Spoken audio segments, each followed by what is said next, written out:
then maybe I will see. You know you always cross my mind. I'm gonna get that girl and do it right this time.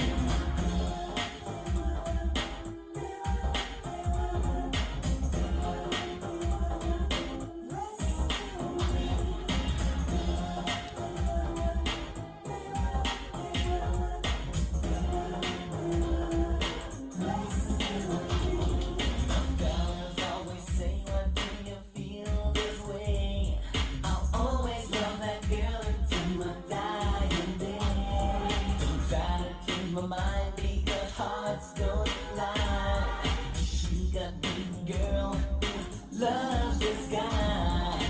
All I hope for in my dreams at night, she walks right through the door.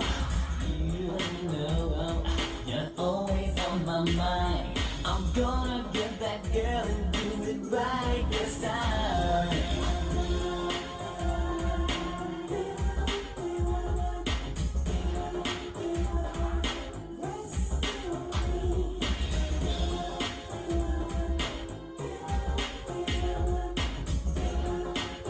What's good?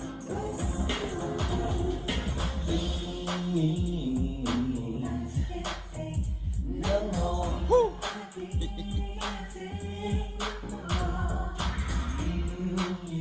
Who with us?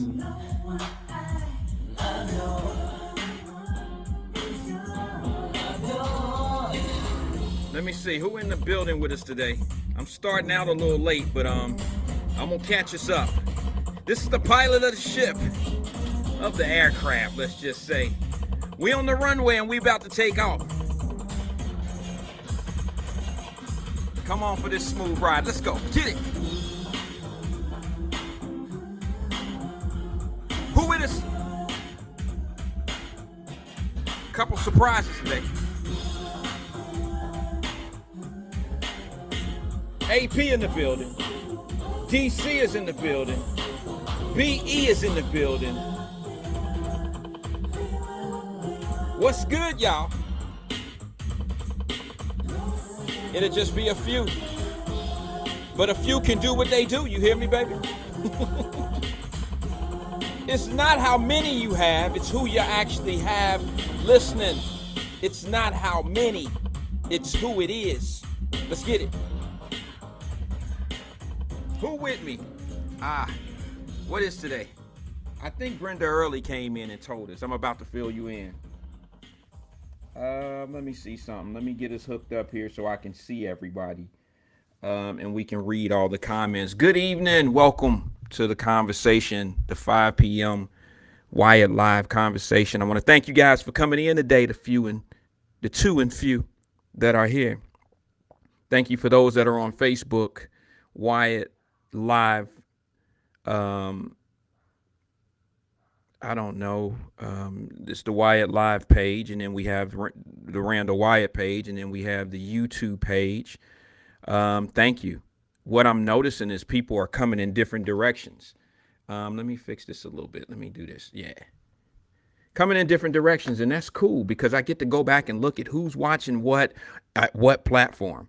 Eventually, what I want to do is maybe try to get it all on Wyatt-Live if possible on Facebook. And maybe even on YouTube. We're getting closer. Remember, we're getting a little bit closer. I picked up 2 new subscribers yesterday. Oh, yeah. I got a whole, you only need 1,000. I got 60. I'm this close. We inched a little bit closer yesterday. So I want to thank those extra 2 who came in, the 2 few that came in to get us closer to the number that we need to get to. I'm a slow walker. Everything that I've done in my life, I've had the patience to actually, I don't know, wait it out, wait the bad times out, endure a lot of situations. And, it's all about decisions, right? It's all about choices. It's the decisions you make in your choices. That's what my grandmother used to tell me. So I want to say what's up. I want to say thank you for those, the few that come in and say what's up with us. AP says like and share. Thank you, fam. Glenn says, you sound like Bootsy. But Bootsy, baby, it's the rubber band man, baby, pop up, baby. I watched something on Bootsy today. Bootsy, boy, I tell you what, I went to Bootsy Collins. I'm so proud of Bootsy because he's from Cincinnati. I'm a Bootsy lover. My favorite, who watched that James Brown? It's not a documentary, but it's the movie about James Brown. All right, and it was actually the dude, Black Panther dude, played James Brown. Excellent role. I mean, he did an excellent job in that, right? So let me just tell you what happened. My favorite part of the movie is when James Brown's band quit on him. You should have quite a few watch hours on YouTube. Check your analysts. Oh, I will. I will. I'm gonna start. Let me put the comments up. My bad, y'all. And then I'm gonna go back and say what's up. Oh, there's the computer acting up on me.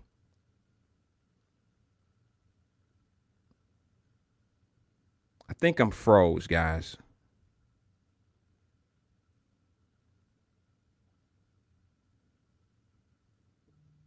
Yeah, I think I'm froze. Can you guys hear me?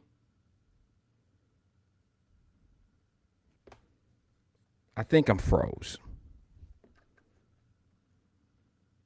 Well, let's just do this. Like, I'm looking at the screen from what you guys are looking at, and my computer is actually froze. So I'm going to keep going because it looks like you all can see me and hear me, I think.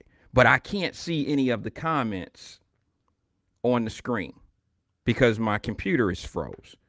So if you can hear me, ooh, this is crazy. This is what took me so long to start today. I was having computer problems. I don't know what's going on now. It's obvious that I think you guys can still see me, but I can't see any of the messages, the comments. I can't see any of it. So I'm just gonna have to try to wing this a little bit until the computer catches up. For some odd reason, it's been acting up today. I don't know what it is, but I'll do the best I can. But anyway, I'm gonna keep talking until this thing kicks in right. Show must go on, right? My favorite part of that movie, of the Bootsy Collins movie, was when when James Brown's band quit on him. And what he said was amazing. Now the screen goes completely black on me, guys. I don't know if you guys can see me. But on my monitor here that I have away from the computer, it's showing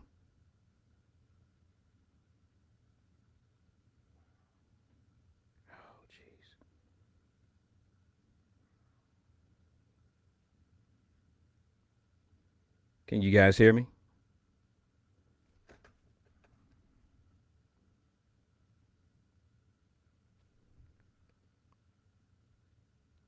I'm sorry. If you can hear me, I apologize.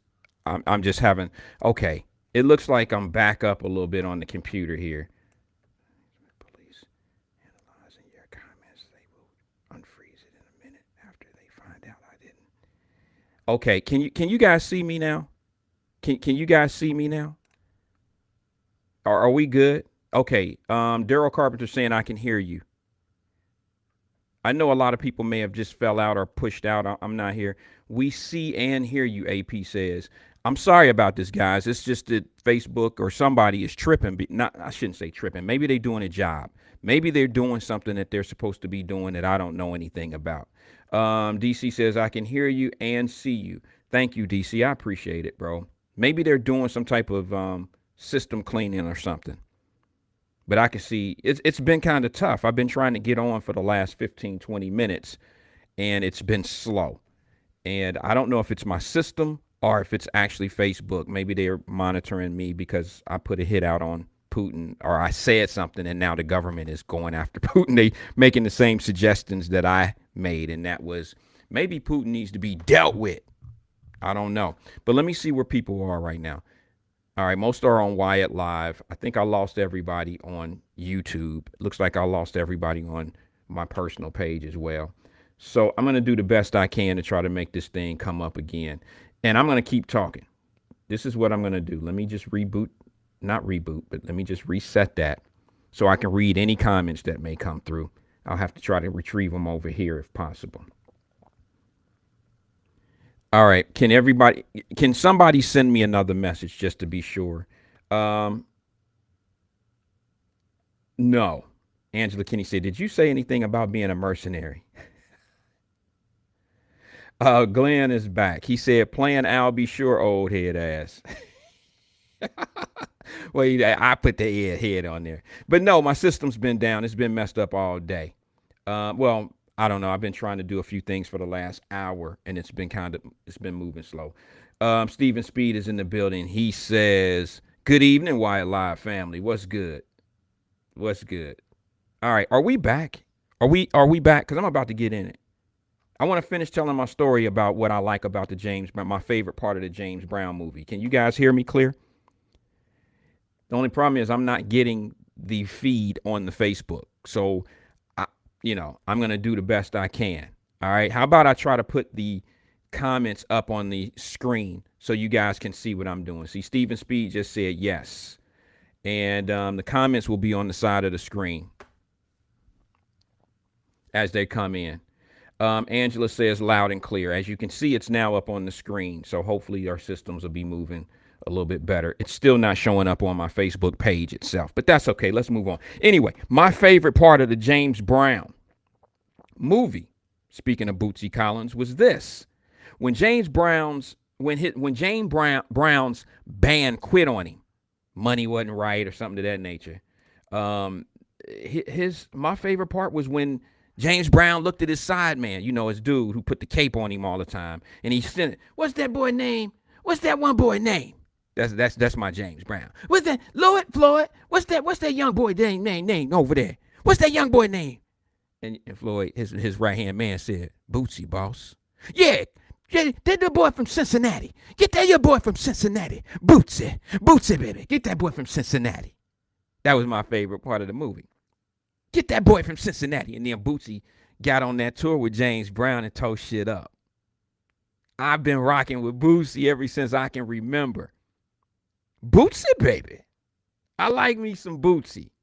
Bootsy just put Happy Wednesday. What's good? Bootsy just put something up on his Facebook page the other day, and it was an old picture. Look old. The lettering and stuff look old. The background. It was a California picture, and it was him standing in some bell-bottom, big leather-ass pants. It was in black and white, so it was hard to really tell what all it was. But it was him in some big bell-bottoms and this big-ass hat, and you know how he rock. And I was like, and there was a lady there too, standing there, and it was in kind of a chrome type of a picture frame. It was a chrome type picture where it wasn't quite black and white, but it was like a chrome color, like all these different colors of metal looking. And Bootsy was in the picture, and his heading said, "I'm just looking for my leading lady," and it looked like it was in California, maybe in Hollywood. And I'm like, I don't know if that's a current picture of Bootsy or if that's some shit from the 70s. Because Bootsy looks like I don't think Bootsy's ever changed his look. The bell bottom, all that shit, he still looks the same, man. He's one of my favorite entertainers because, not just because he's from Cincinnati, that helps a lot. But Bootsy's one of my favorites because of his style, his physique, his pizzazz. He's a special guy, man. He can steal the stage from a star. He's a background guy with the bass.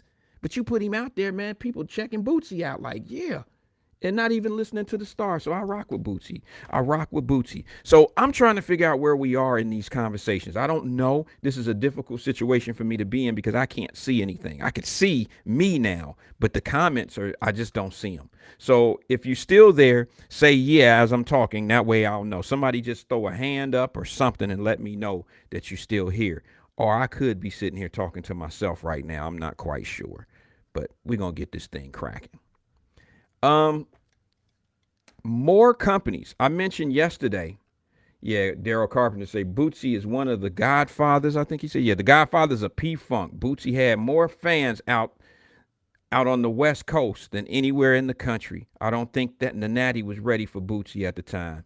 Nah, man. Cincinnati didn't put out a lot of producers, entertainers.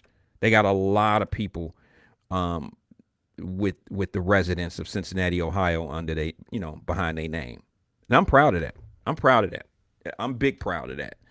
But yesterday I mentioned something about what's going on in Russia. We're not going to talk about that because it got off to a sidekick of politics, which I'm okay with, but it took away from what I really wanted to talk about. But I mentioned something in Russia because it's important, and it was about their economic systems. What's going to happen in their economic system? And I gave you the example of McDonald's pulling out. Well, there's been like 20 other companies, big name major companies that have pulled out since then. And probably while I was talking about it yesterday, there were more companies that pulled out. And I'm going to tell you, what page or platform do we need to be on? You can get on Wyatt-Live on Facebook. If you get on the Wyatt-Live one, oh, see, I'm froze again. I'm froze again, guys. I don't know if you guys can hear me or see me, man. This shit is getting aggravating. I'm really getting a little pissed at it right now. I'm a little tired of it.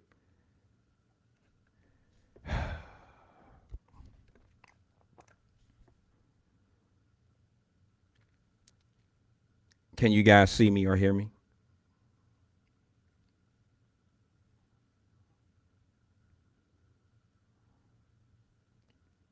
Okay.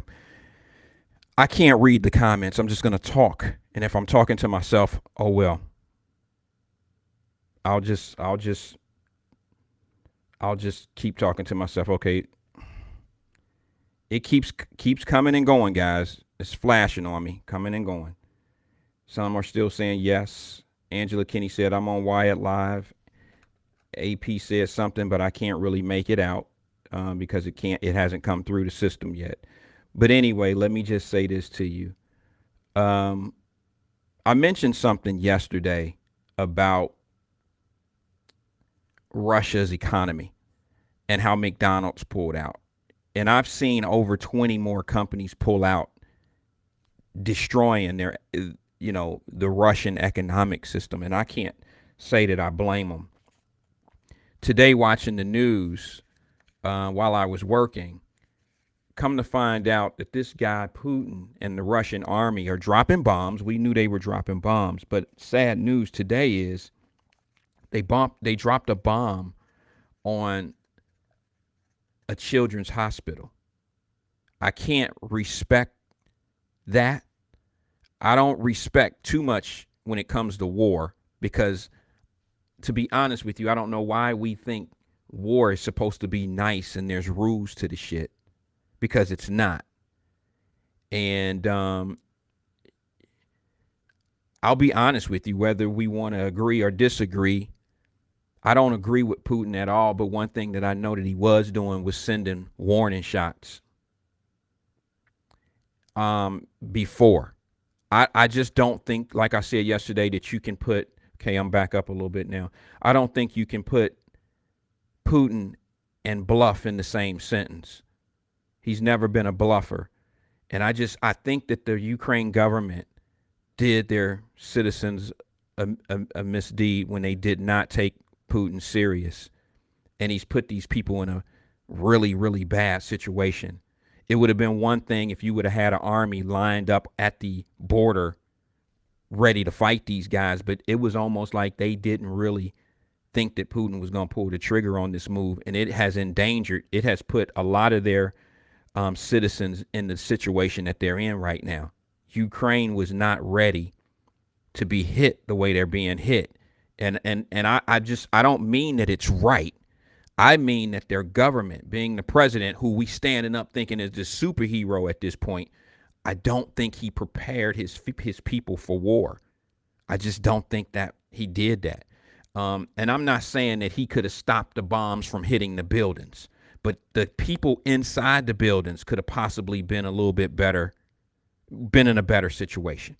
Trying to evacuate 4 million people or 2 million people in a matter of a day or two with bombs coming, that's almost impossible. And I'm not trying to blame their government, but I am saying that It was they weren't properly prepared. You know, you got mothers and kids being struck by bombs in a hospital. Putin hit a he. How do I say that? I mean, how do you give an order to strike a hospital, a children's hospital? How do you do that? How do you give an order to strike a children's hospital with pregnant women in it, kids with cancer, kids struggling with medical conditions? How can you do that? How can you do that? How can you give that order to do that? All right, I'm starting to see some comments come up now. Glenn says the ruble is penny now compared to an American dollar. Yeah. It's the largest evacuation since World War I. I still don't agree with how it's been done because, you know, if it was America and we seen, you know, people lined up at the border up at Canada, the Canada army was standing there 150 deep, we would have set our army there, or we would have been on cue to be able to make some moves. I think President Biden would have had us ready to evacuate or put us in a position where we would have been able to be a little bit better on defense. And I'm just saying that I think the president of Ukraine, who I think is a stand-up guy, I just think that he took for granted that we were going to be his backup, and all these other NATO countries, NATO people, countries were going to be his backbone and lessen the threat of exactly what's happening. And it's a shame. I don't even want to talk about this today. I watched that stuff on the news today, and I'm watching little bitty boys say, I'm going to Germany. I'm trying to get to Germany with my mom. And they're busted up. Their faces are bleeding. You got mothers on stretchers that's been hit with bombs, and they're pregnant. This is a disaster, folks. And this is the reason why I always brag on this wonderful country of America. America. I mean, this is the land of, believe it or not, y'all know me. Y'all know how I am about it. This is the land of the free. This is the land where you can be whatever you want to be. And I challenge anybody who says you can't. I challenge anybody that says you can't. And I challenge anybody that says that we live like they're living over there. I've been there. And I know the conditions and the things that they do. Even the people that get up and go to work every day in those countries. Work every day. Can you imagine putting everything you own in a suitcase? Shit. Me and my wife and my kids, when we go to Florida, if we go on a vacation, we arguing and fighting, and we can't get half the shit in suitcases.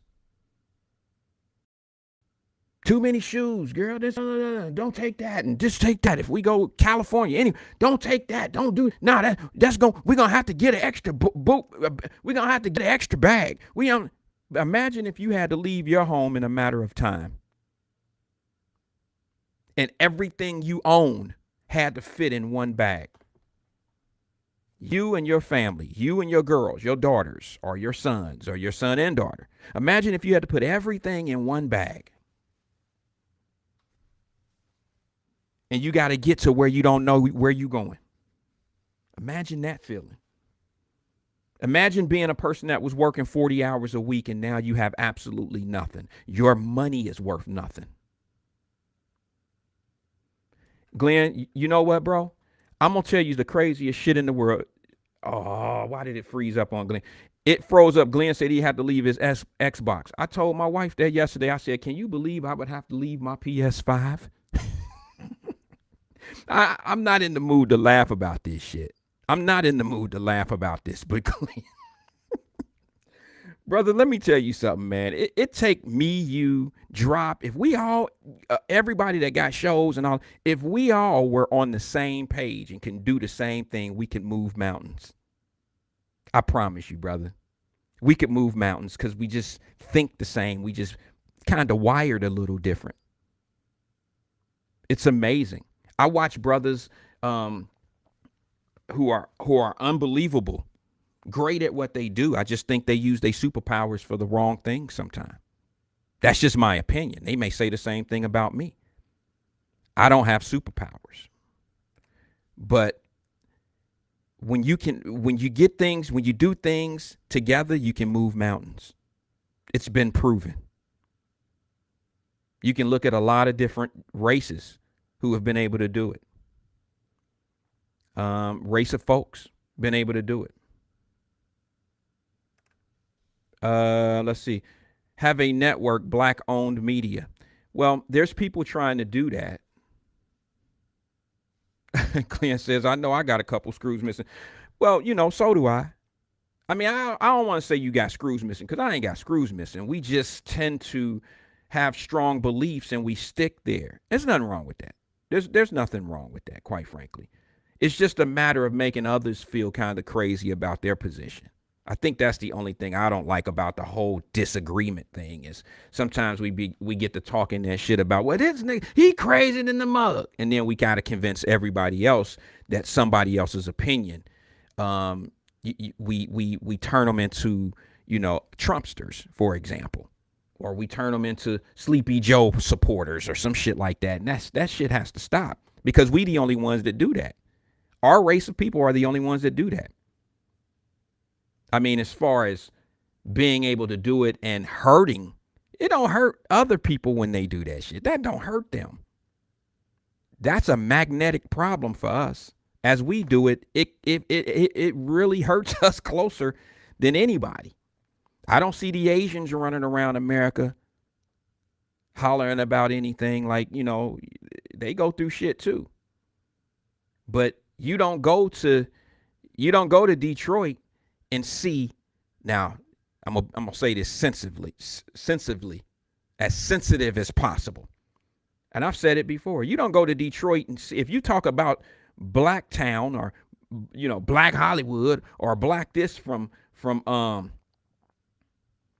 Stephanie Hodge said she couldn't get me on Facebook. I'm sorry about that, cuz yeah, I know we having some problems, but you can't go to Detroit or Chicago and any of that shit and go to a place that you consider, a black town if it's not the hood or some type of projects or something. And that's not fair.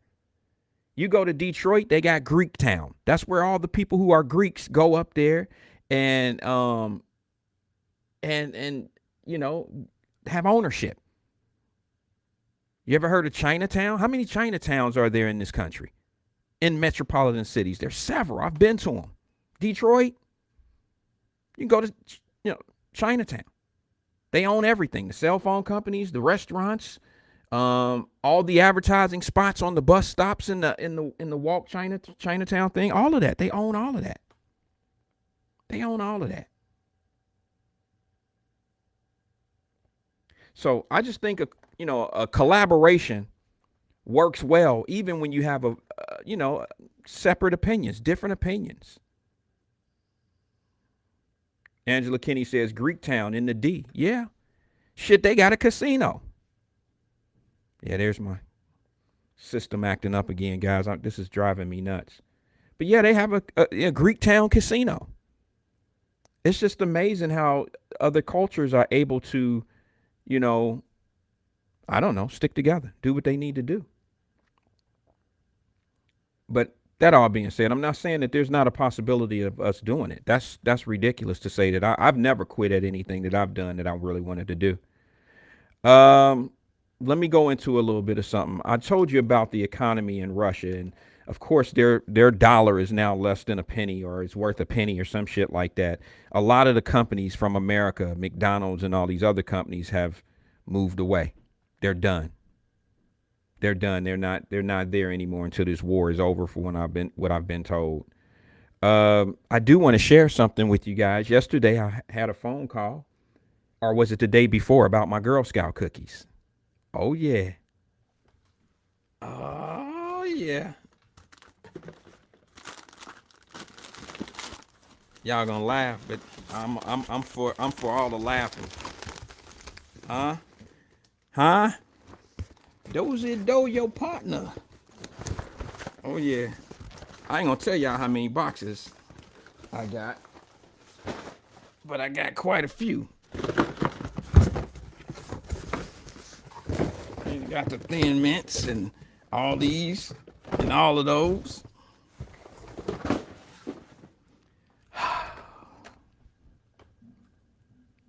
Quite a few. Quite a few. I want to thank. Let me see here. Let me see who. Okay, I just want to make sure these comments are coming through. I'm really having a difficult time because I'm trying to get the comments and my screen is freezing. Um, but we're gonna do what we do. I want to thank Miss Hill for coming through. I met her today at noon, and she had all those boxes of Girl Scout cookies for me. I couldn't find them. They were $5 a box. She didn't put anything on them. She charged me $5. I want to thank her for that. Yes, yes, yes. AP said a kid in a candy store smile. Yes. This will last me for a long time. And yeah, I can't wait to get at it. I can't wait. But anyway, let's move on. Let's move on. Thanks again, Miss Hill. And then thank you. I think it was Miss Williams. I think Thea Williams hooked that up. I think she called a friend whose daughter was selling Girl Scout cookies, and I wanted to support any African American little girl that I possibly could. And I spent with them. I spent. Trust me. I mean, you're talking 2 boxes. You're talking 20 plus boxes of Girl Scout cookies, and I'm gonna love them. They're for the family here, and of course, I got to hit a reserve. I got to put some in reserve and for a rainy day type of thing. I'm gonna be going back to Florida here at the end of the month, and they good for one of the trips and yeah, chilling, that type of thing. All right, man. Let me move on. I'll mark off my Girl Scout convo. Yesterday, I put a post up about I don't know if today is the day to do this, but I'll give it a shot because I'm having system problems. We don't have that many people on, and I don't know if I want to waste this great conversation.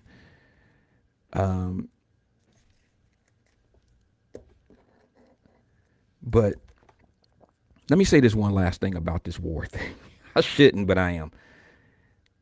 That's the only thing they're talking about on the news these days, on your national news platforms. CNN is covering it heavy.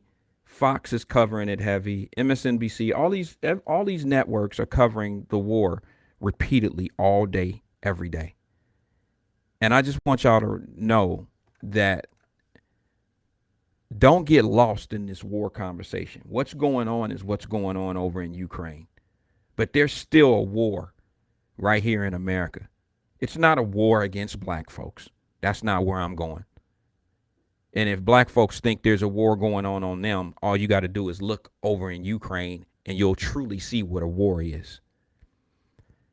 But there's a war because we still have a lot of crime going on. Last night, I watched regular Channel 19 news right here in Cincinnati. I watched the news. And my wife doesn't like watching the news because it's like a same story with different people. And what I mean by that is these guys are running into stores with guns, holding people up, they're going, all my sisters that own beauty salons, my brothers that own barbershops, please be careful. These people are just, criminals are just walking into these facilities, to your stores, and you are marked now. You are licked to them. They're going in with a mask on, and they're robbing the register, and they taking all the money out of everybody's pocketbook and out of their pockets. This is a regular thing going on around the country right now. Robbery is high right now. Okay, it's high right now around the country. Philadelphia, I'm going to do this off the top of my head. We don't even talk about this on the news anymore. But Philadelphia already has 96 homicides for the year, and we're in March. We're in the middle of March.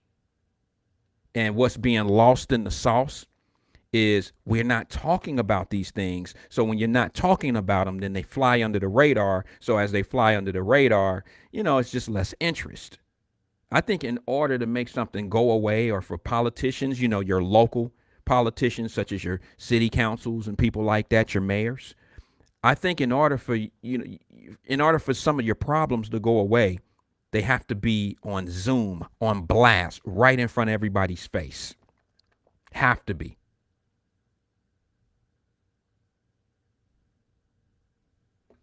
And we're going to have to, unfortunately, I can't forget about the war that's going on over in Ukraine. But I do have to understand that there's still brothers and sisters being shot in the streets of America. There's still a crime wave going on right now. And I know a certain news group that targets Biden for the crime. Well, crime was going on when Trump was in office as well. Now, y'all know I don't like to even talk about Trump, Biden, and all that. But I'm just letting y'all know, let's not get lost in this war. It's not stopping shit that's going on in America. And it's only going to make things worse.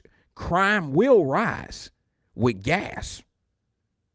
You got to understand, crime will rise just like gas will.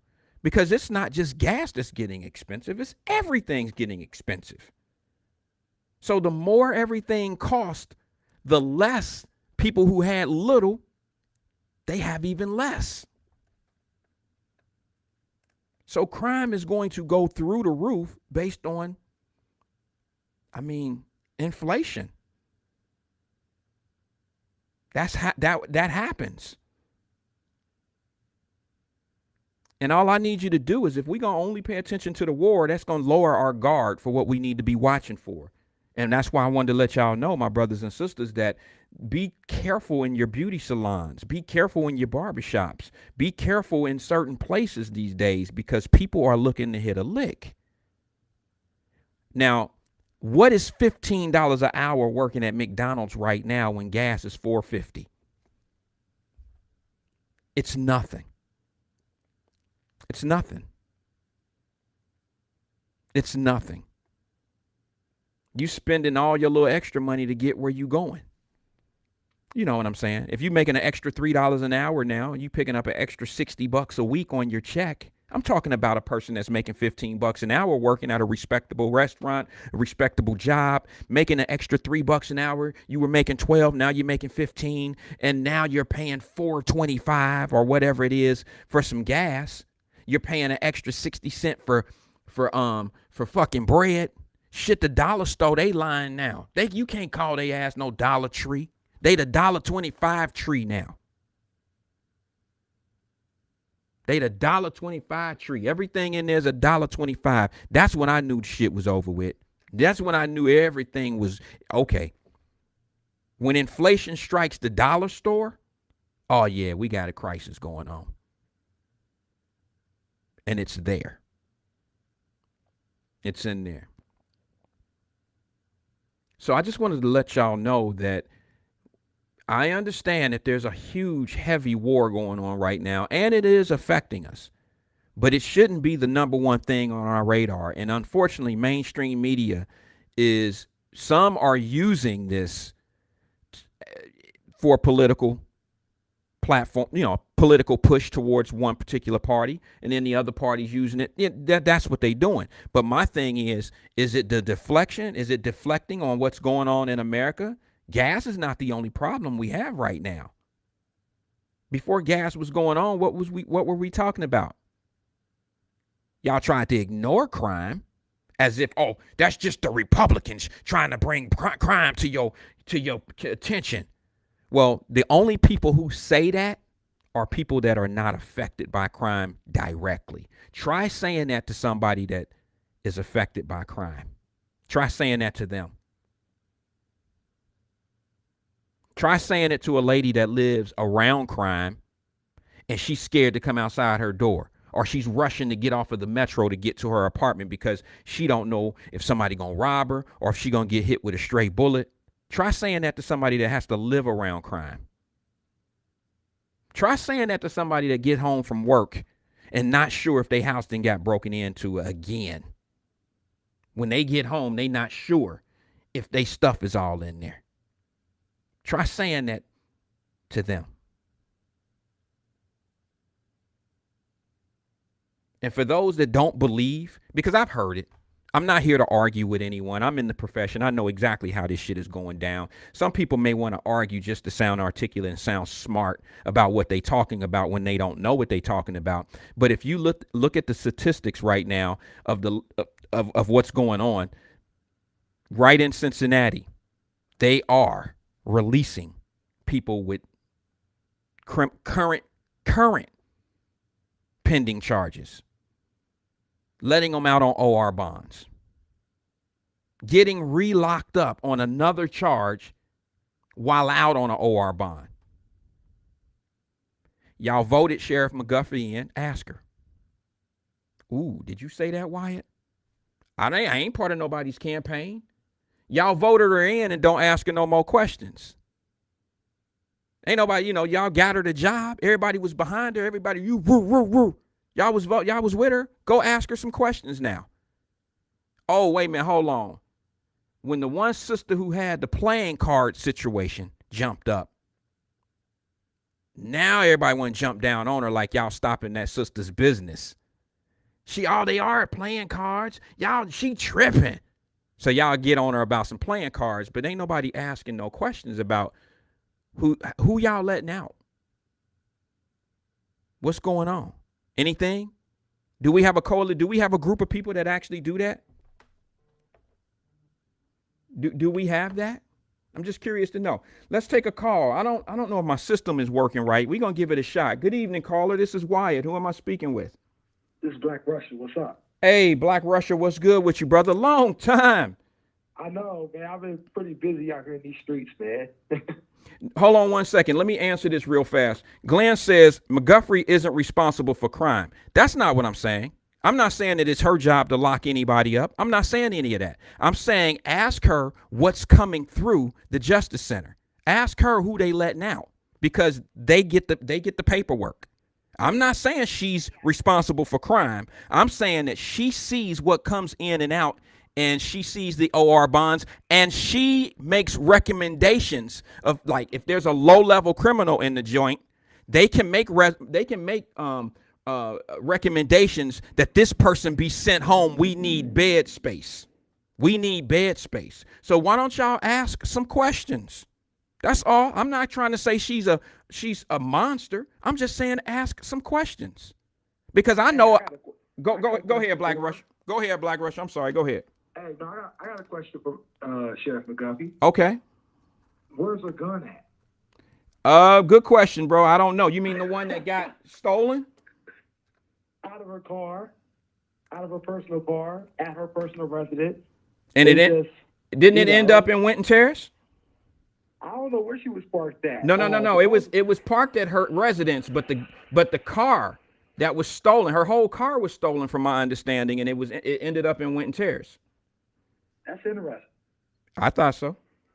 Yeah, I don't know. That's the first question I would ask her because I remember a particular press conference she was at, or that she wasn't at. That she wasn't at, where the U.S. Attorney's Office was announcing some big roundup, and it was about the same time where a gun got reported stolen, and she wasn't there. And I just thought that was interesting because the Hamilton County Sheriff and the big roundup with the feds usually is at those press conferences. And she wasn't there because she didn't want to take questions about that particular situation, about where her gun was. But you ask a very valid question too. How many people are coming into a justice center on what charges and who she's letting out, on her own discretion in terms of who's low level and who ain't. Well, here, let me say something about that.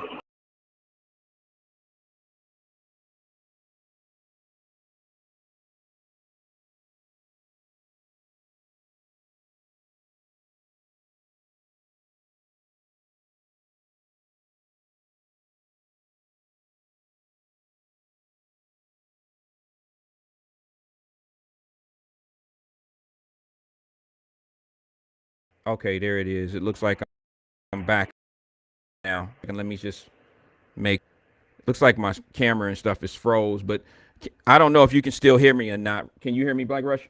Yes. Okay, go ahead. We'll just keep talking. I guess we'll catch up. I'm not sure what's going on here. It's saying I'm connecting, but bear with me. Yeah, I'll give you a second to get back up. It's still connecting, but you and I can have this conversation as we go on, man. Sure. Looks like Glenn said, yeah, but the judges set the bonds, not McGuffrey. See, Glenn's going to definitely deflect on, I mean, it's there's definitely going to be, he's going to kind of go down certain different streets as you're trying to make a point. I do pretty good at staying on path, but no, that's absolutely true. You're right. But see, he lives in Warren County, so like he should be asking the sheriff about what's going on in Warren County. I mean, I just think it's interesting how certain people who live in other counties, you want to talk about Hamilton County in the sense that they really care. Unless you're doing business down here. If you're doing business down here, then I get the questions. But like, if you're doing business, with a Fortune 500 U.S. presence in your county, and you don't really have any dealings with it, I kind of question the motivation. That's just me, though. I mean, I could be totally wrong about that, but back to Charmaine McGuffey, I mean, the first question is, where's her gun? Number two, like you said, she does have a certain level of discretion in terms of who she can recommend. And I like to know whether it's public record or not, who she's recommended to get out on OR. I think that's a good question. Well, I mean, that's just it's a legitimate question. It's kind of normal, like, because I know I really wish people were up, because I want to be able to justify why I'm saying what I'm saying. I'm not attacking McGuffrey. I just happen to know I got someone that I know personally who got out on a domestic violence situation, and he got released. I mean, this is a guy who I think Cincinnati.com wrote a story about him, and he actually got out, and they let him out, and then he ended up attacking the woman again, and as he attacked her, he damn near killed her. He put her in the hospital, and let me see if my system is gonna act right now. He put her in the hospital, Black Russia, and now he's sitting in jail. And it never had to happen the second time. He was already out for a domestic violence on her. You see what I'm saying? And then they let him out, and then he catches another case for messing with her and for a violation of TPO and all this other stuff. And I'm saying, how are they getting out? He knows me, and if he had a bond, he would have called me. You see what I'm saying? And I know him like that. So I'm just saying that, we need to pay attention. I'm not just saying Cincinnati. This is going on everywhere. You look at the major metropolitan cities, this is something that's going on everywhere. Right. Oh, yeah, absolutely. It's going on everywhere, and specifically in Cincinnati and Hamilton County, it seems to be on a lot more prevalent way. I don't know it's about the jail space, but I think it's about the mindset of some of the judges in terms of setting the bonds, number one. But number two, when it gets past the bond situation, is the sheriff making recommendations to, let people out who shouldn't be getting out? I think it's a legitimate question, and, I'm glad you're asking it. I'm going to go and listen to you, but I appreciate your talk show. Appreciate you, man. I appreciate you being here, bro. I just don't know if we're still up, to be honest with you. Are you sure you want to end? No.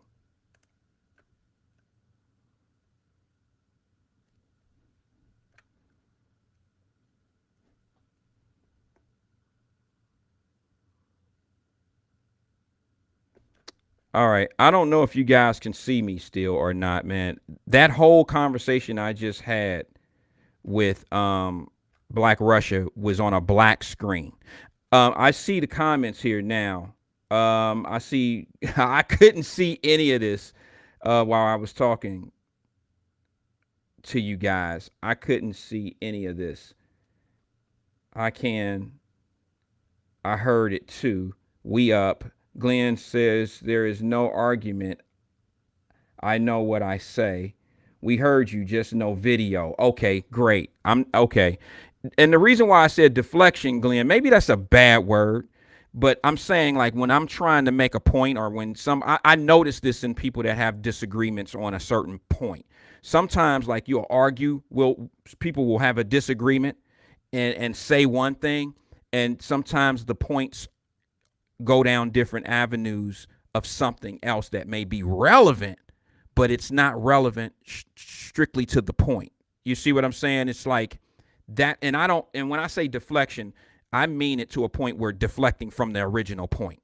That's all. That I don't mean it in a derogatory way, like, I'm just saying that sometimes when we're arguing or disagreeing or having a conversation about a certain point, the way people get you distracted, or they'll deflect it to something different pertaining to the same point, but it's not quite there. And then that deflection leads you to another deflection. And before you know it, you're talking about politics like we did yesterday. It was crazy. It was crazy. It was crazy. And I'm used to it. I was taught well. I know how to not let it frustrate me, but it happens. Tracy Dillingham said, I saw you the whole time. Okay, then Glenn says, all right, this is great. This is great. I can do this. I can see this. I'm just waiting for the computer. Hopefully it won't shut down on me. Glenn says, then what did he mean when he talked about McGuffrey's gun? She didn't set up a robbery. I don't think so either. I don't know. I really don't know what Black Russia was talking about there, because quite frankly, I think that she was actually part of a crime. I think she got, I don't know. I don't know what happened. I find it weird that somebody that lives where she lives, now this is not me shooting shade or shooting shots, but I find it weird that she's a sheriff of Hamilton County. She lives somewhere else, and the car is stolen, and it ends up in Winton Terrace. Her gun's inside the car. Yeah, it's a little weird to me for other reasons. For other reasons, quite frankly. And yes, to be honest with you, where she lives, if it's going to be stolen from someone in her neighborhood, chances are it was stolen, meaning the car, it was stolen for drug purposes, right? I mean, come on, let's be honest. Guys or women in those areas, in those rural areas, usually have drug problems when it comes down to crime, when they commit crimes. So it doesn't shock me that the car ends up in a drug-infested area. Now, y'all can get mad at me if you want to, but if you want anything, if you want any kind of drug, you can get it where you found that car.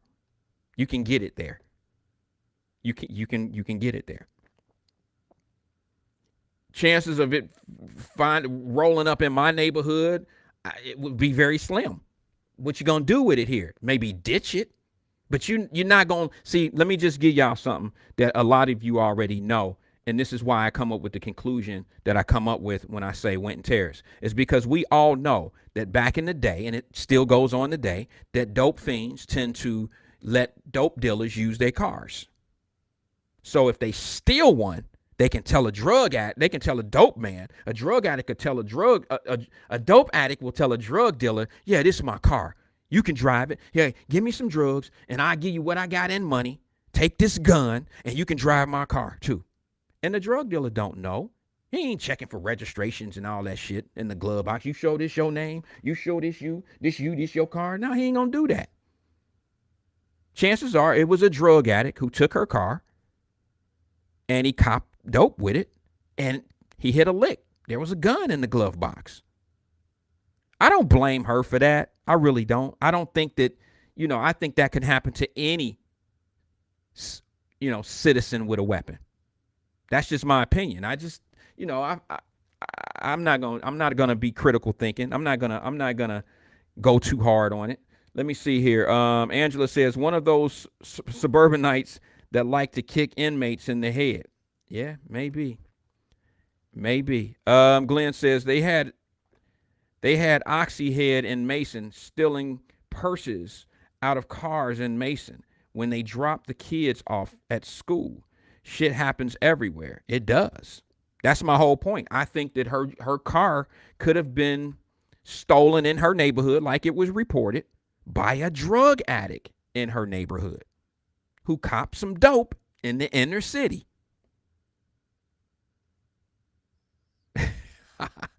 Angela Kinney said, too late, I already conspiralized it.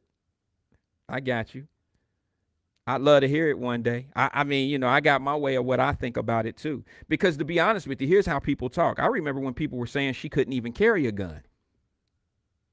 I remember people saying that she couldn't even carry a gun, that she couldn't, for some odd record or something that she had, that she wasn't legally eligible to carry a gun. And I think that guy she was running against, that Bruce guy, that Bruce, what's his name? Bruce, whatever, that was running against her, I think he said it. Said, like, how could you have somebody that's never really walked the beat and been out there and can't even carry a gun? I found that to be interesting. What about this chick says, what's the point we are making here? I don't know. I didn't even want to get into Sheriff McGuffrey. It went from people getting out of jail to her car being stolen and the gun. Black Russia called and said, well, I'm looking for a gun. So there's I wasn't really making a point other than the fact that I know that she was in a situation where her gun was stolen and her car, and it ended up in Winton Terrace. Some people say that there was some other things going on. I don't see any evidence of that. I think that she was actually a victim of a crime. I don't know who steals shit from the sheriff, though. I mean, I find that to be a little suspect. You got all these houses out here and shit, and the dope fiend goes to the sheriff car, you know, to the house of the sheriff. That you definitely can get shot going over there. Angela Kinney says the perp knew she didn't have outside surveillance on her crib yet. Oh, okay. Okay. All right, so look, I'm done with her. I don't want to really talk about that anymore because I don't care. I really don't care. Today's one of them days where, you know, the computer's going crazy. It's stuck again right now as I speak. And you guys can see me because I can see it on the screen now that I see that the screen don't fall on my monitor here, that the computer is just having problems. But I want to move on to something that I was going to talk about yesterday, and I really didn't. And I really should save it for when I can speak and we can really get into it. But maybe I can just get it started. I didn't want to speak long today anyway. Every time I go to my gears on my computer here, it freezes up on me. But what I want to talk about is something that I posted the other day. And it was in the nature of, do you think it's possible for mothers to be jealous of their daughters? Now, this is a sensitive area for me because when I first seen, or this came to my attention, when this first came to my attention, my daughters were babies, like little bitty babies. And I never really thought about it like it was coming to me. Like, and when I say when it was coming to me, I mean, like, I never really thought about it like a few of the women who I was talking to would tell me. I had a friend of mine, I mentioned this on the air. I think I was talking to Glenn on the air, and I had a friend of mine who said to me years ago, I told this to Glenn while we were talking. I said that she's a very attractive girl, and we grew up together. And she said that her mother was jealous of her. I didn't understand that. I mean, why would your mother be jealous of you? And then, you know, I got an opportunity. Then I got an opportunity to, you know, see who her mom was, because I wasn't close to the family like that. We kind of grew up together since we were 15, 16 years old. She used to actually date my brother. I have a brother from my real father, and they were a couple, and we just was all cool. And she's a knockout, Vanessa Williams type of looking girl. And we all grew up together, so I was always calling her sis because she used to mess with my brother and all that, right? And then, I would see her occasionally, and she would be driving nice whips and stuff. And we had a conversation one day. She loved to go to Frisch's. I happened to be at Frisch's at lunch, bumped heads with her, and I was waiting for a takeout order. And she was walking in with her little daughter, and I seen she had a brand new Cadillac. And I'm like, damn, that is nice. And she told me, this was years, 15 years ago. And she was like, yeah, you know how my people take care of me. She one of them type, a little spoiled. And she was like, well, why don't you eat with us? And I was taking my frishes back to the office. And I said, okay, well, it ain't no big deal. And I asked the people to bring my stuff to the table right there. And I sat there with her and her daughter, and we got to reminiscing and talking. And then she brought up the fact, she was like, and Randy, my mama be tripping. I said, what do you mean? She was like, well, my daddy signed for this car. My daddy signed for that car. And see, I know her daddy. He spent all his time at the post office. So I knew her father. So I knew who he was. And I'd be like, yeah. And she was like, yeah, he signed for this car for me, but my mama be tripping. My mama is jealous of me. Now, this is the first time I've ever heard this in my life. I had a 4-year-old daughter and a 1-year-old daughter at that time. Never really came to me that it was possible for a mother to be jealous of their daughters. I was a young man with young daughters with a wife. Never thought about it. Never came to me. Never thought it was possible. I've seen sisters be jealous of one another. That's easy. I've seen brothers be jealous of one another. But it never struck my mind to say that women could be jealous of their daughter. And what happened is I actually was schooled 15, 16 years ago that it is a real thing.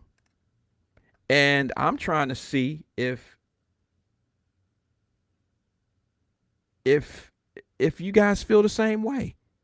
Is there any ladies out here that felt like their mom, not a stepmother, you ever felt like your mother was jealous of you? Let me see, where am I at right here? Let me hold a box of those Girl Scout cookies. I don't know, AP. I don't know. AP says this. I'm going to stick to the subject. See, he doing that deflect shit that I was telling you. We bringing daddies into this now. Let's leave them for later. He says, yep, fathers can also be jealous of their sons. See, I've never seen that. I've seen daddies do things that are ridiculous for their sons. I've seen ladies do the same thing, but I don't know if a father, I've never heard. Now, I'm just saying as a grown-ass man and what I've been around and what I've been seeing, I've never had a friend of mine say, I can't stand my son. He get way too much play. I can't stand my son. He handsome as hell. I can't stand his ass. He can bench press more than me. I can't stand his ass. He scored 20 points a game, and that's 13 more than I ever scored in my life per game. I can't stand my son. I can't fathom that. I've never heard that. I've never heard that before. Steven Spencer says, I've heard this countless times. So have I. And Crystal Wilwright put it in the family page, in the Wyatt-Live family page. She put it in there and was like, blah, blah, blah. I don't remember what it's been some time because I was really trying to avoid this. I was really trying to avoid this conversation. But to be honest with you, I've heard it a lot, and it's always come from daughters. Now, is this something that daughters say just because it's an out? Is this something that they say just because they feel like mom is too tough on them? I don't think so. I really don't think so.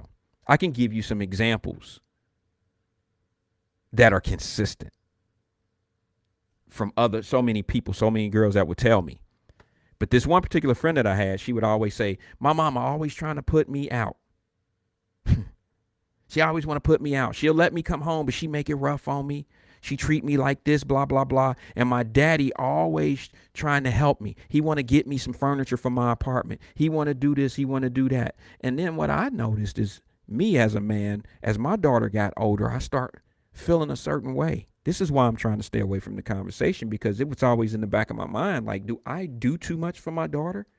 Does my wife does she have a point? that I buy my daughter too many shoes and or tennis shoes or, clothes. My daughter like Nike shit and all, and I'm like, these are things I never had. So this is what I do. And then my wife would get mad because I would buy her a lot of, buy my kids a lot of shit. And I'm like, most women would love, I thought this is what a father was supposed to do. I thought this is what daddies do. Well, my friend, she used to say things like, well, my daddy got me this car. My daddy, he co-signed this car for me. I just got to make the payments and put my work in. I got to work and get the payments, and blah, blah, blah, blah, blah. And I finally had a conversation with her. I'm a little stuck on this conversation because I can kind of remember those conversations and I can bring it to speed now to some of the things that I've gone through. And she would say things to me like, my mama really don't like me because of the shit my daddy does for me. And my daddy do more for me than he must do for her. She's jealous of that.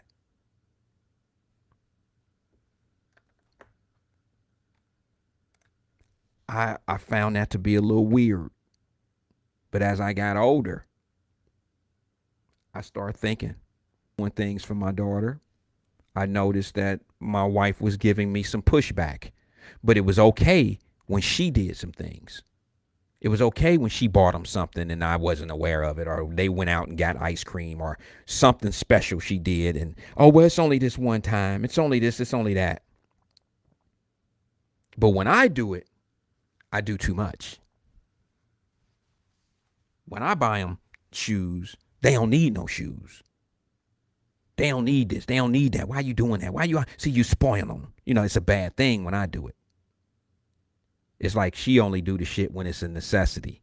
And it's not true. I'm just, men are for Venus, women are for Mars type of shit, whatever it is. And I think there's I think it's legit what some of the young ladies say out here. I watch it. Look on Facebook or on social media. I'm not really on a lot of social media platforms, but I noticed that when you see mother and daughter do shots and stuff, I can sometimes see the mother. This is gonna be kind of raw. Some of y'all gonna be like, "Ugh, I can't believe you do that shit. Like you do that really?" Well, as a father of two daughters, yeah, I pay attention to different stuff that most of you who may not have daughters or who have sons and not have to really put this on your radar, I pay attention to certain things now. And I do look at like when women take pictures with their daughters and they in a nightclub together and they trying to be just as fly. And you probably are just as cute as your daughter, but you're not 20 years or 15 years younger. You trying to put out as much cleavage as your daughter on this shot. You trying to keep up with a 20-year-old. Mom, you 40. Nothing wrong. I'm not saying that you can't be fly. Be 40-year fly. Be 40-year-old fly. Not 20-year-old fly. And then you look at the mothers who, and this is like, okay, Wyatt, you're attacking mothers. No, or women. No. But you look at now there's a problem with men and women on this one. This is an equal problem here. Treating your kid like a friend. Treating and when women treat their daughters like friends, that's when it's very obvious that they can have some jealousy amongst them. Let me read a couple comments because I want to see where everybody is with this. Let's see here. Aunt AP says, any parent that sees their seed succeed in ways that they never did can become jealous, especially thinking of all the mistakes and missteps that they made in life. As they say, misery loves company. Fortunately, that is not the majority of parents, but I can only get so much,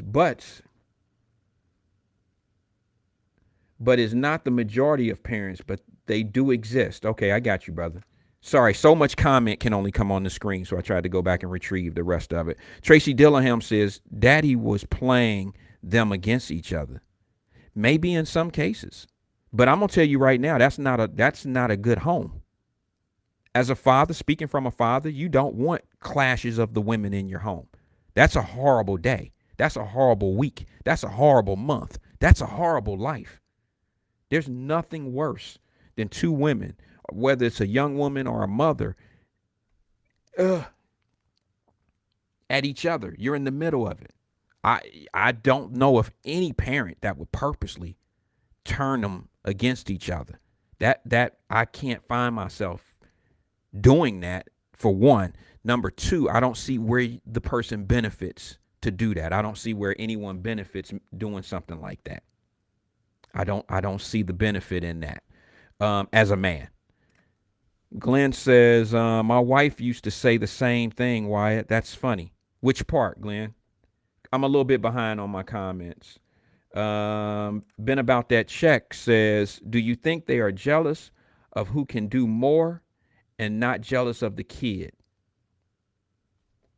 I don't know. I'm not quite sure. This isn't for us fellas to be trying to ask.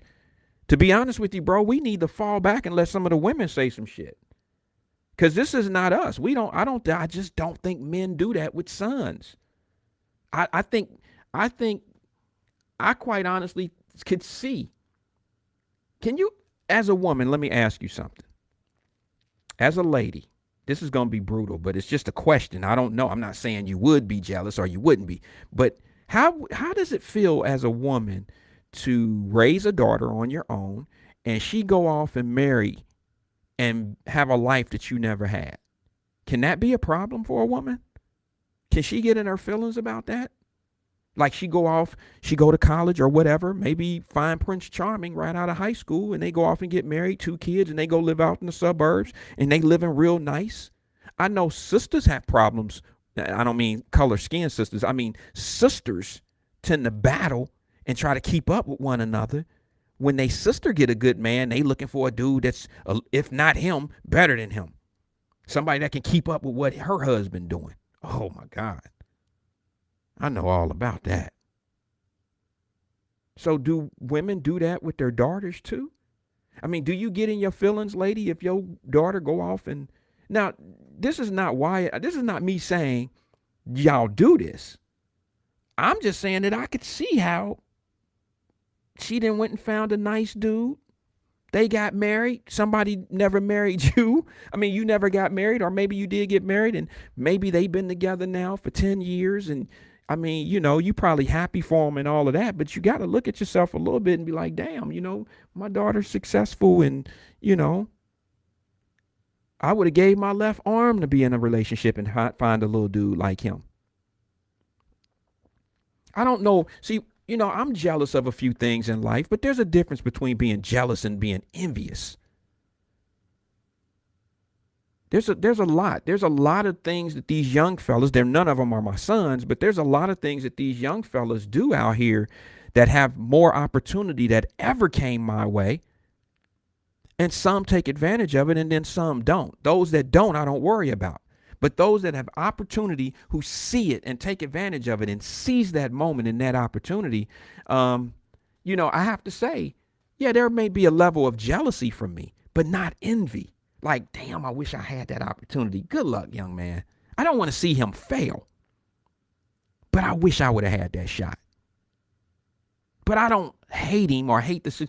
There's not envy. I don't envy him. And I don't think mothers envy their daughters. I don't think that. I think there is a level of jealousy that can happen. And to be honest with you, man, I just, this is going to sound bad. Women going to hate me. Y'all going to hate me. But ladies always want to be first when it come down to certain things. If it ain't about you, shit, it could be a problem. If it ain't about you, it can be a problem. There's Sabrina Calloway. She says, as a mother of an absolutely gorgeous daughter, I could never be jealous of her because all she is prayed, all she is, I prayed for her to be. She is a minor reflection of me to the 10th power. Amen. I added the amen. And that's how it should be. I'm not going to argue that. That sounds sincere. It sounds genuine to me. But that's just one out of millions of mothers. I've seen your daughter before. I would be jealous if I were you. Not that you don't look good. I'm just saying. She's fine. She's cute. She's a gorgeous, you know. I shouldn't have said it like that. I mean, she's young enough to be my daughter, obviously, but you know what I meant. And I don't mean you should be envy. I mean, we all got somebody that we can be jealous of, but it don't mean jealous has to be something ugly. I'm jealous of some of these guys that are 20 years younger than me. But I'm okay with who I am. I've done a lot in my life and still got a lot to go. But I would love to be able to be 20 years younger so I can do some things over again and improve some of the things that I've done.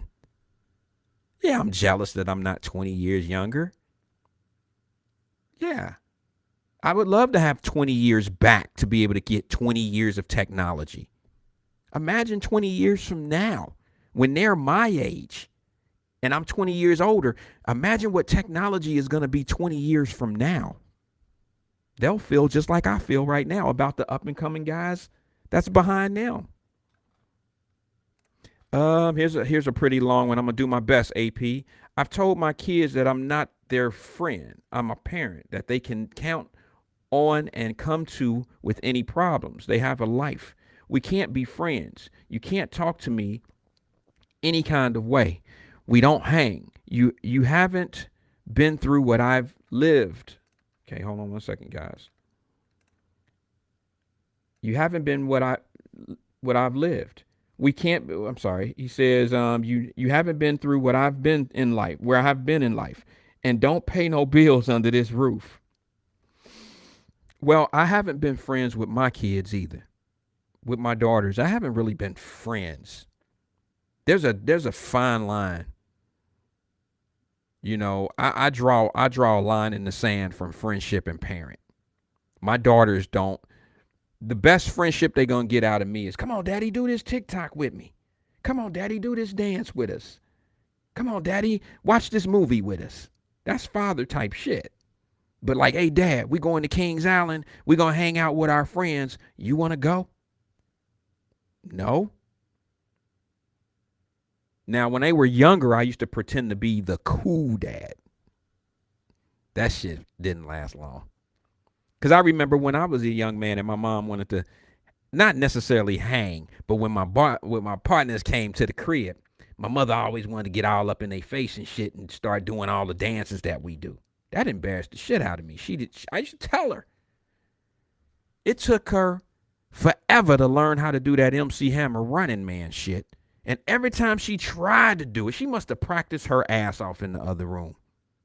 And she would hear us coming in and run in the living room or run around somewhere and say, Rand, I got it. As soon as we play the music, as soon as we go in my room and start playing some music, you know I was a DJ. So as soon as she seen me with my crate of music or whatever, put this on. Let me watch this, y'all. And I mean, she would try to do the Running Man, bless her heart. And I'd be like, my God damn it. And my friends just looking at me like, man, your mama cool. And then she's just embarrassing the shit out of me. I hope my mother don't see this, but that happened quite a bit. My mother always wanted to be the cool. And then I found myself doing the same thing. My daughters played sports. And, you know, I was a ball player myself. So every time I would go to practice, I was at every practice. I would try to help the team. I would show them drills and I would do all this. I'm out there embarrassing my daughters and I'm giving them all I got. But I'm embarrassing my daughters. They friends think I'm cool, but they don't. We been there. Y'all been there. Y'all been there. Old school cats teach youngins so mistakes won't be repeated. Yes, Stephen Speed, you're right about that. You're right about that. And AP says, he says a lot of it is because they know they weren't the parents they should have been to the kids. That could be a lot of truth there. That could be a lot of truth. But imagine this, man. Imagine having a kid when you're 15. A lot of women had children at 15, and when they're 30, when you turn 30 as a mother, your kid is 15, about to be 16. When you 45, your daughter is what, 30? What is that? Do the math on that shit. 30 years old? She gon' come on now. When you 20, when the kid is 20, the mother's 35. They can damn near do everything together as friends. Think about that. There's some 22, 23-year-olds that got 30-year-old friends, 32, 33-year-old friends.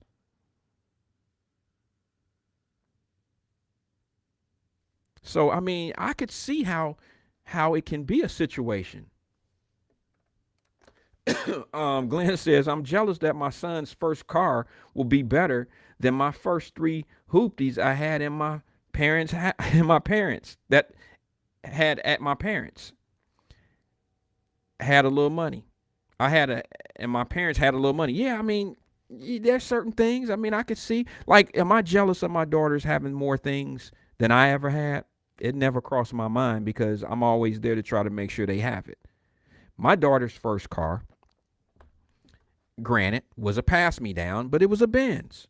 Do you know I would have robbed a nigga for a Benz back when I was 15, 16? I would have robbed you for one. My mentality was that. I was about to say something very disrespectful, as if robbing somebody for a Benz wasn't that disrespectful, but I would have done a lot worse. When I was 15, I was I had no regards for your feelings. So, I mean, I didn't even love myself at 15. So I know I didn't care about what I was doing to somebody else.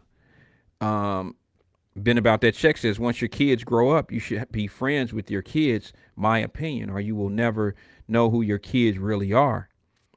I think that actually happens.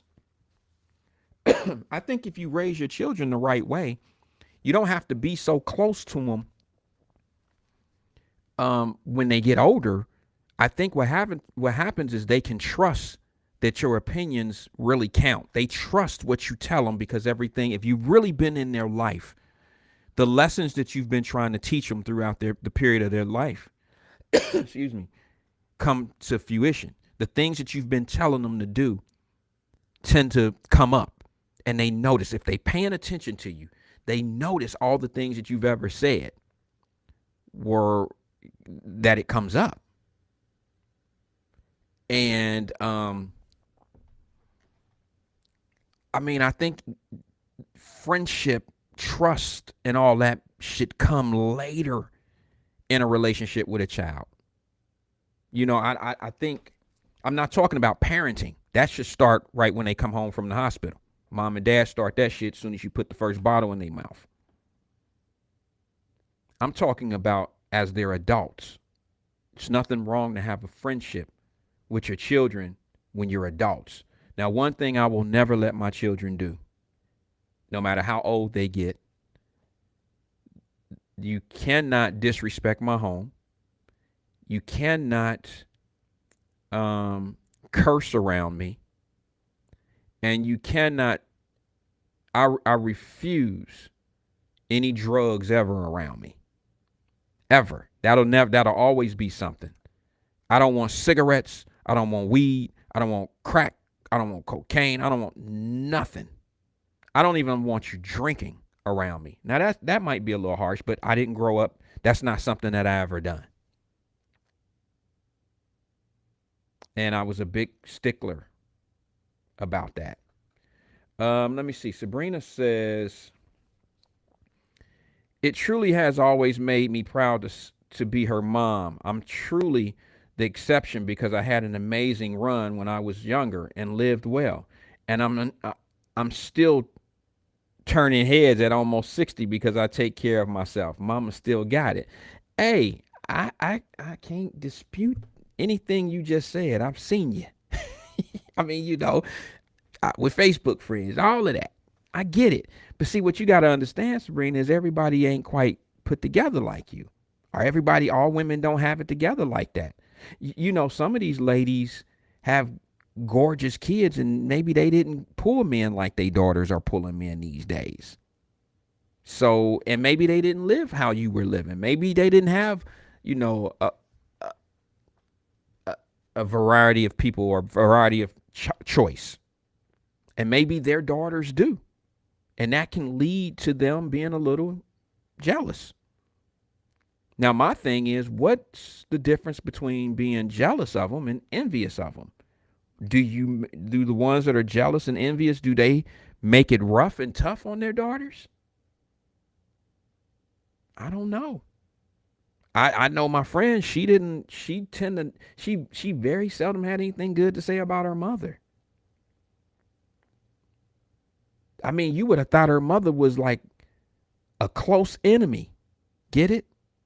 Like her mother was somebody she had to deal with, but she knew it was going to be some bullshit dealing with her. But she dealt with her just for the simple fact that it was her mother. I guess that's about as truth as it can get right there.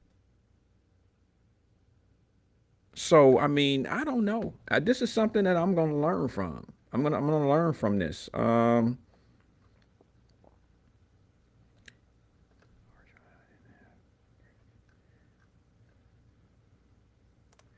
Michelle Hardy says, yes, my sister did. I'm not quite sure what that one was from. Maybe she was answering someone. Brenda Early, good evening. She says, till my mom died 11 years ago, and I am 66 years old, never cursed or drank alcohol in front of her. She knew I did both, but out of respect, not in front of her. That's what I'm talking about. That level of respect comes from how she raised you. I mean, you know that. I'm just talking about like you knew not to even do those things around her because it was disrespectful. Let me say this to you guys. A week ago, I went up to Columbus, Ohio to stay with my daughter. And my daughter laid out everything except having me sleep on the floor and shit. But she respected the way I raised her, and she made sure everything in that crib was respectable. She made sure that her home was clean. She made sure that she went to the grocery store. She made sure that everything that was, except a bed, that was put in her life that we provided, she wanted to make sure she provided it for us. And the first time in my life my daughter fixed me dinner, I took a picture of it. I want to tell you what I'll tell you later on another show. But she fixed us dinner. She didn't do anything from scratch. She fixed some noodles and put some pasta sauce on it. Put it on a tray and put some bread in the oven and fixed her first dinner for her parents. And I found it to be very respectful. I was proud. I went in the bathroom and I wiped a tear out of my head, probably about 3 or 4 tears out of my head. And I felt proud to be her dad. Now, purpose of me saying that is she comes back home a week later, drives down to Cincinnati. She has a partner, a friend of hers, that they went to school together in high school, and they decided to go to separate colleges. Her friend goes to the University of Cincinnati, and she stays on campus. So they tend to go to each other's campuses, an hour and a half away, whatever. So she comes back down a week later. And she stays with her friend. She said, well, I may not spend the night, Dad. We're just going to this party thing that's going on. And I said, okay, no problem. If you decide you want to come home, instead of staying over there with all those other girls that's coming from different colleges, NKU and all these other schools that go, Miami University, they all had a little sleepover at the college campus at UC. My daughter said, I'm not sure I really want to stay. But, Dad, let me ask you guys. I don't want to come home too late. I know there's curfews of the house. You see what I'm saying? She didn't have to go there. That comes from upbringing, and I know that the respect, morals, and the process that I put in her life goes far because she didn't have to say all that. She could have said, hey, Dad, I'm going to stay till about 3 a.m. Then I'm going to head on home. She could have told me what she was going to do. No. What she did, even though she's grown, even though she can come in and out as she pleases at her house, she still understood there was rules and regulations of the Wyatt estate. You can't come and go as you want. I've never had to enforce that. She knew that from the morals, the principles that have been instaured in her from both her mom and myself. So it was a proud moment once again. These are the things when I get to talking about it's important to have these parents in your life. My daughter going to make mistakes? Of course. My daughter's already made mistakes that I probably don't know anything about. Happens. My mother don't know everything that I did. Thank God. But I can certainly tell you that what your children do, regardless of what you may be thinking or whatever, it's a reflection of us. The decisions and the choices and some of the things that our kids make out here. And I know there's some parents right now like, I did everything I was supposed to do. No, you didn't. No, you didn't. And if my daughter go out here and do some shit, I'm going to be able to stand up and be like, I didn't do everything I could have done. I've done almost all of it, but evidently I failed somewhere. Oh, I know. Some parents out here saying, nah, man, that ain't fair to say. They're grown. I'm not talking about my grown child. I still got a 16-year-old.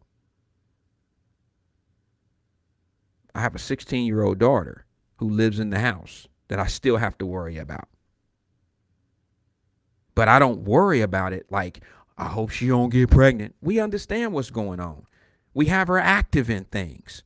Boys is a lot. I ain't saying she don't like boys. I ain't saying that she don't find them cute TikToks and all that. But you ain't gonna never call. You'll never catch her, knock on wood, because I know who I have in my home. You'd never catch my daughter under the bleachers in high school having sex with boys like you see some of these little girls. And the little boys that's disrespectful to even do some shit like that, they being raised wrong. That's two individuals being raised wrong. You don't think they mama and they daddies are responsible for behavior, going to school, having sex under the bleachers in school and shit? Who teaches their kid to do some shit like that? You didn't teach them to do it. You just taught them that you just never enforced that you shouldn't do no shit like that. You didn't say, hey, anytime you get an opportunity to do that. I know it wasn't like that. I know people don't want to hear this shit, man.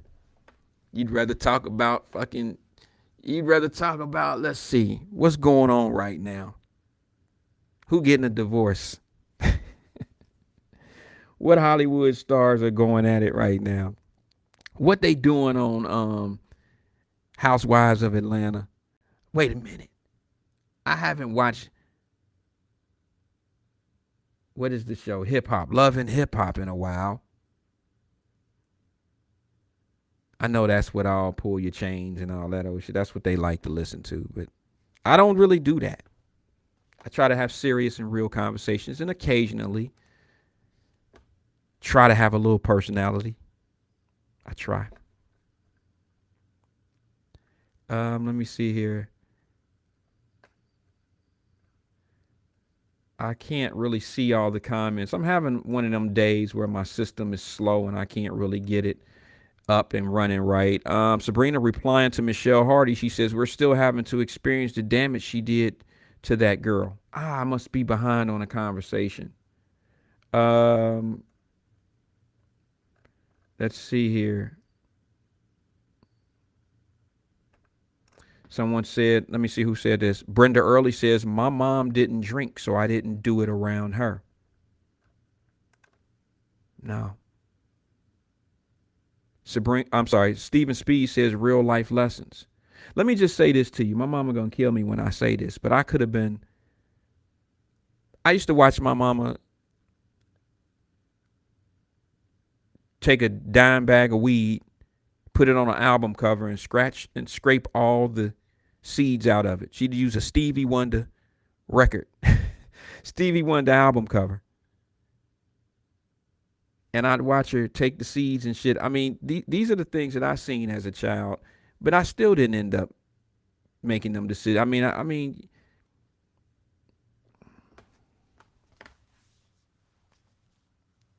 my mother was young. She did an excellent job, but she was young. And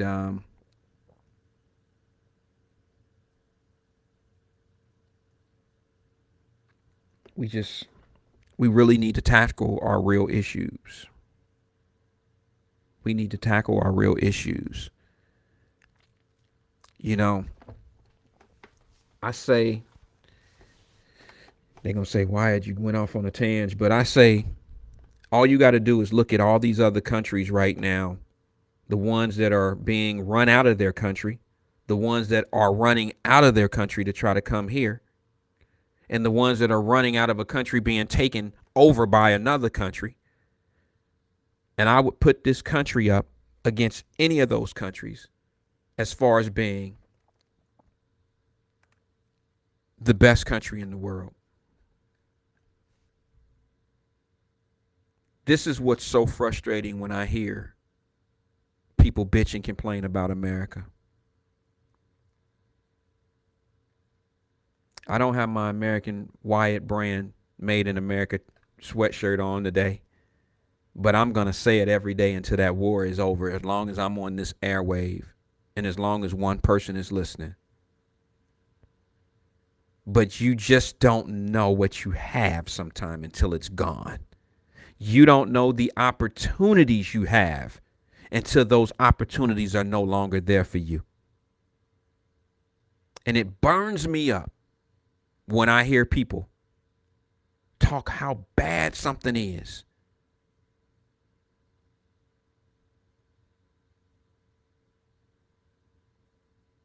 When they just don't know what they got. Let me tell you, the one that hurts me the most are the ones who benefit off of you feeling like you in a bad spot. There's people that make it their daily routine to make sure they tell you how fucked up America is and how it's bad on black folks and this and this and this and that. You know, the Constitution, they say, was not written for black folks. Black folks may not have been citizens when the Constitution was written, but the Constitution was written for Americans, for free people. So once you become free and once you become part of that citizenship, then those same rules should apply to you. And if they don't, if a law is broken, there's ramifications for that. Now, in 2022, we have people in those areas that enforce them same constitutional laws.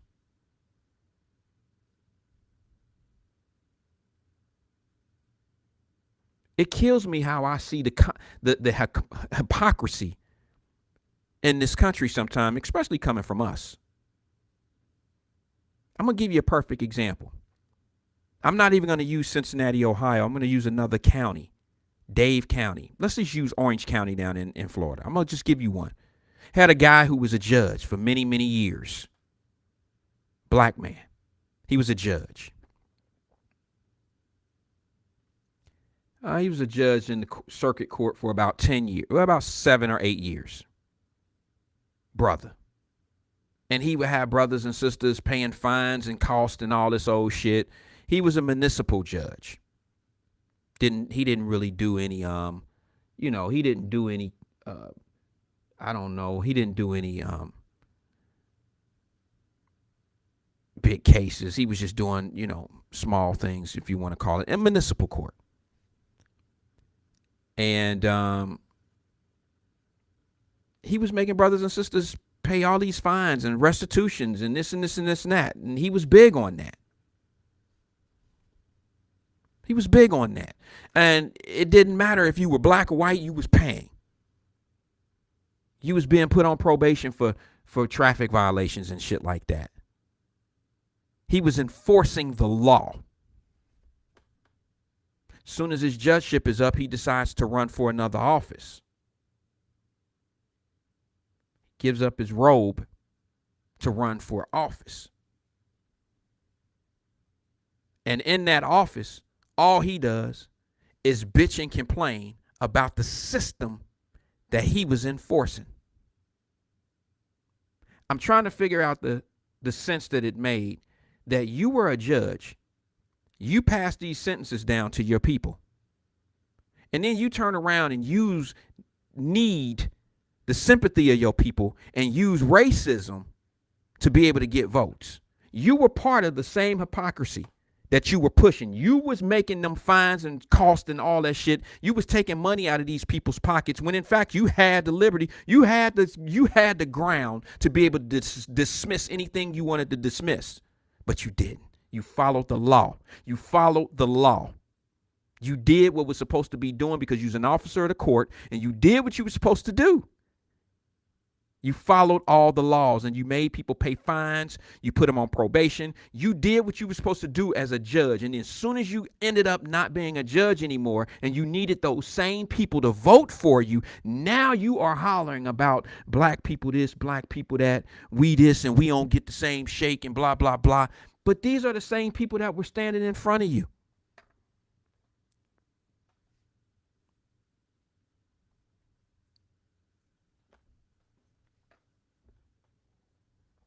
Same folks that were standing in front of you. Now you need their vote, so now you need to speak their language. Now this was in Orange County. I bet you there's counties around you, around us, throughout this country that can put this same situation in a conversation. They've dealt with it. I can guarantee you. I can guarantee you. So when I say people use this race thing, and I know I'm not going to get a lot of traction and people don't care, but see, this is me breaking it down because I'm sick of it. I'm sick of hearing all this shit because I'm watching countries collapse. I'm watching people that have no color. It don't matter. And some of you couldn't find any other subject out of this Ukrainian shit. Don't care, don't know nothing about it. All that stuck to you is some information you heard or seen a clip of them pushing black folks off the trains. You don't know anything about how they're pushing the citizenship people. You don't know anything about anything. You just live this presumption. You have this assumption that they're being treated like this purely because they black. Very well could have been.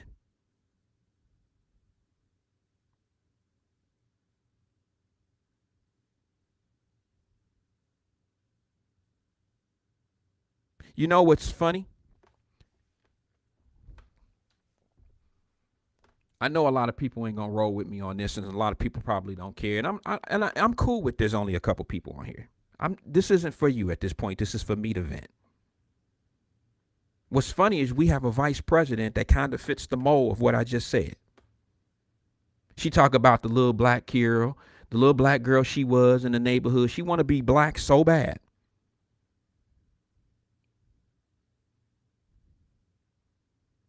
That she says she listened to Tupac in college.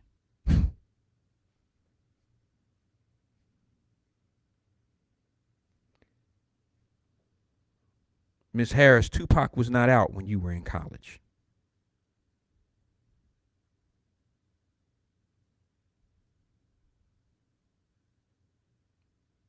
She was a judge. She was a prosecutor that did exactly what that judge I was telling you was doing, but she was doing it at a higher level. It was okay when you was locking up and signing off on extra time for brown and black people when you were doing your job, right? You were following the law. But now that you needed those votes, and now that you're on a certain level, and now that you need to draw that same attention, now you want to say what? Y'all know what she said when she got up there, when she wanted to be black, y'all. I'm going to say what I say. I don't care who get mad at me. I'm going to say it. I hope it travel too. She loved us so much that she married a white dude. Oh, I hear the sisters. I hear people now. I hear y'all now. Love is love. It is. I don't care what anybody say. Now, this is just my opinion. I'm going to pop my collar on this. I'm going to pop my collar on this, which means I'm going to have to stand on this circle and I'm going to have to take it if somebody says something, and I'm going to have to just deal with what I have to deal with. But I believe if a brother marries a white woman, it's because that's what he wanted, was a white woman. If a sister marries a white man, chances are that's what she wanted, was a white man.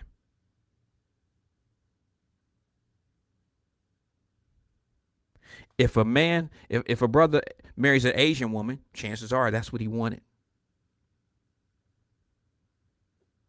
Everybody don't have to agree with me on that, but we have preferences. You want a woman with long legs. You want a woman with short legs. You want a man that has broad shoulders. You want a guy that may be tall. Whatever. Love is love, but we also have a certain major attraction to what we're looking for, and that's what we look for first. You can't tell me that when can I use Miss Harris? Because I don't want to be disrespectful. I just want to kind of make it make sense. And I could be wrong. This is just my opinion. If my opinion is wrong to you, my apologies. But you can't tell me that when Miss Harris met her husband, that she wasn't like, she didn't fall in love with him. She had to have some physical attraction first to give him an opportunity to even have a romantic situation with him. Is that not how it go most of the time? I mean, every once in a while, you might marry your best friend who you didn't really find cute or whatever when y'all was growing up, and y'all ended up liking each other, and now you married each other because you learned to love each other. Like you live to love each other. But for the most part, when you older, you know what you're looking for. You know, you have an attraction to a certain female or a certain male. And nobody's going to catch you off guard. Not most of the time. Occasionally it happens. There's always exceptions to whatever rule there's going on. Most rules are written in pencil with an eraser. You can change it. But for the most part, I don't think it's a mistake when a guy has a white wife. I think that's what he prefers. I could be wrong. I'm not saying that some of my brothers, some of my dudes that I know, a couple of them married white ladies, and I know that's what they wanted.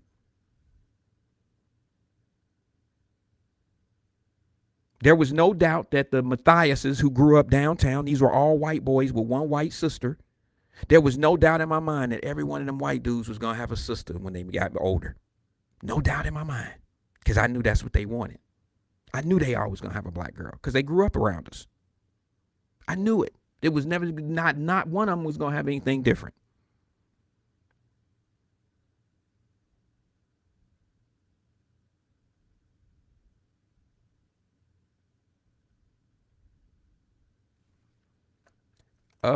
Glenn says, I had white and black girlfriends growing up, but married a sister. Don't think a white woman can vibe with me, but I have friends with white wives. It makes sense. I'm not saying that you don't. Look, you know that it's easy for brothers to date outside the race, but not marry outside the race. And it's a little bit different for sisters, I think. I really think it's different for y'all. I can't speak for y'all. I can only speak from what I've seen. And I quite frankly think it take a lot more for a sister to date outside her race than it does a brother. I think once a sister does it, it's only because she stopped giving a shit about if a brother gonna come get her or not. I think they start dating outside. It's either because of how they grew up and they like were around a bunch of white people and they do it because it's normal, or they're tired of waiting. You know, one of them things where I've been dating all these, brothers and they ain't doing right and blah, blah, blah. But what's funny is, and I don't think it's a coincidence, that all these high-powered black women we have running this country, and I'll say running this country because regardless if people want to give this woman the respect that she deserves,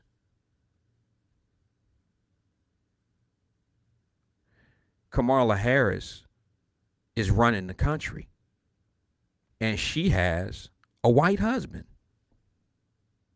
Look at all the sisters that are running this country are in high-level positions, doctors, lawyers, and a lot of them have white husbands. Look at the lady that's being confirmed, possibly. Supreme Court Justice. And it takes me back to what I said before. If we were, if it was brothers in those same spots, if if Michelle Obama was white, y'all, they would be looking at him different, bro. Y'all don't have to roll with me on that, but y'all would definitely be like, yeah, he black, but sister wasn't good enough for him. Y'all would say that shit. You might not want to admit it, but y'all would say that.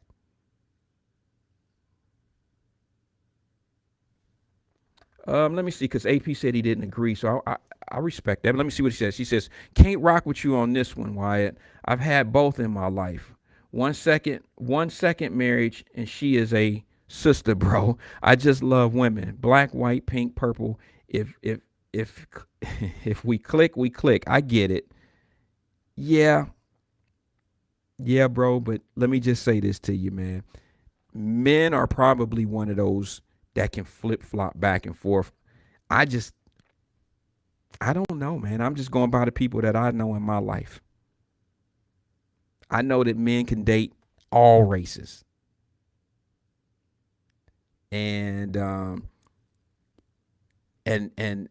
know exactly, what they want. I mean, some men, just say, hey, I'm going to have fun until I find the right sister. And I'm going to have fun with everybody until I find the right sister. They have no intentions of getting married to anyone outside their race. They'll just marry a sister if it ever happens.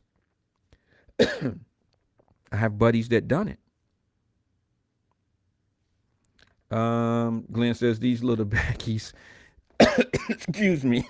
He says these little Beckies and Mason be all over my son, but he had a black girlfriend. She was bad too. He was wondering what her mama looked like. No, nigga, you was wondering what her mama looked like. Tell the truth. That's what it was. Sorry, guys. You was wondering what her mama looked like. He said Robert De Niro has a wife. Robert De Niro has a black wife with 5 kids, I think. Yeah, he does. And he's one of my favorite actors. Exception. He's an exception to the rule. He's an exception. There's a few others. I think Woody Harrelson. I think he was with sister too. It's just different. Shit, men don't care. I told y'all the rich man move too. Rich man, he'll roll into, he'll go into Burger King. Rich man will go, I don't care, black or white. Rich man will run in Burger King, pick up a hamburger or something, and see a fine ass waitress or a fine ass lady ringing them up, or a fine ass manager of the Burger King, and he'll holler at her. But if a rich woman went in Burger King, she ain't giving nobody in there no holler. This my order. She too good for everybody in there. She too good for everybody in there. And y'all know that we just roll different. Men, you don't have to be rich to be with a man. You got to be fine. You could be fine working at $15 an hour job at White Castles. If that man want to holler at you, he will. You can be fine as hell working at White Castles as a man. The woman is not going to give you no holler. Yeah, I think so. Glenn said, didn't Sting have a black wife? Dirk Nowitzki have a black wife? She's fine too. Yeah. Some of them do it, bro. But I mean, let's be real. Let's look at the real world. Let's talk about everybody. Let's talk about how many how many white CEOs running around here with black wives? And I'm not saying they don't, but if they do, look at what their wives are doing. Like for instance, the lady, I think her last name is Brown, who's possibly gonna be confirmed for Congress. I mean for what's that?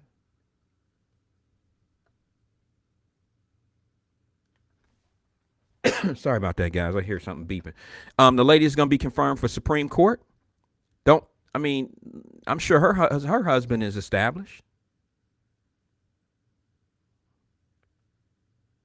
Kamala Harris, you think she married a dude who was managing like he was the manager over at the damn Steak and Shake? Hell no.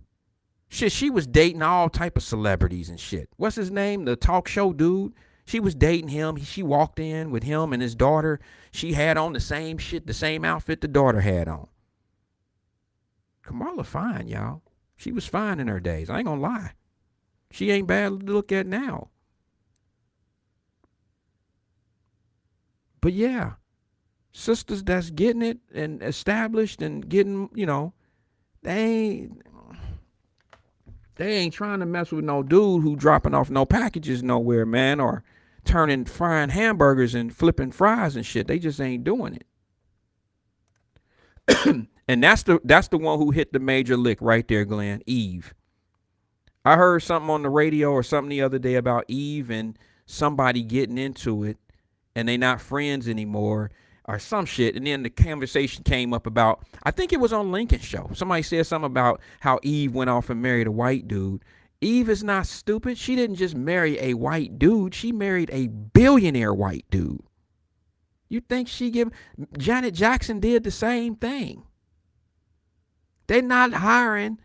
They're not marrying the dude that's hiring at Burger King. They ain't hiring the shift. They ain't about to marry no shift leader. They're not doing it. Now we will. We will. Look at Tiger Woods' dumbass. He didn't learn his lesson 3 times. He did not never learn his lesson.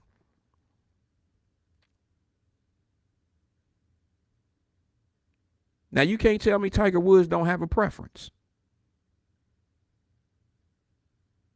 He got into it with his nanny. Him and his nanny. That's exactly what I'm saying, bro. You can have anything and everybody. You can have any woman that you really like. Now, you might not be able to have a particular woman. She might not be on you. But if you like blue eyes, blonde hair, and a size whatever, this and that, and you can pretty much type whatever you want on the computer, design it, and you can go out and find it as Tiger Woods, close to a billionaire. But he messes with the nanny. Somebody you paying. So she ain't rich. That's what men do. Oh, yeah, AP. And here go the crazy shit about Tina Turner. He said, didn't Tina Turner marry a white rich dude? Are they just shacking? I don't know. I don't know if she married him. But Tina Turner is from Nutbush, Tennessee, bro. You heard her talk lately? She is all British now. She has this British accent from where her husband is from. I mean, they just be perped all the way out. Go sit your Rolling Stone ass down somewhere, Tina. But I don't blame her because I think Ike beat the shit out of her. Shit. She was better with anybody other than Ike. Y'all know how I am about that domestic violence shit. I don't go for that. And if that mean my sisters got to go get guys of another race to be happy, oh well. Y'all go ahead. But I just say to you, sisters,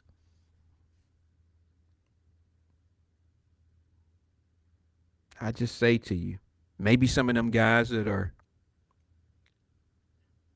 throwing them trash cans might not be that bad of a guy. Those guys that are delivering packages might not be that bad of a guy. I don't know.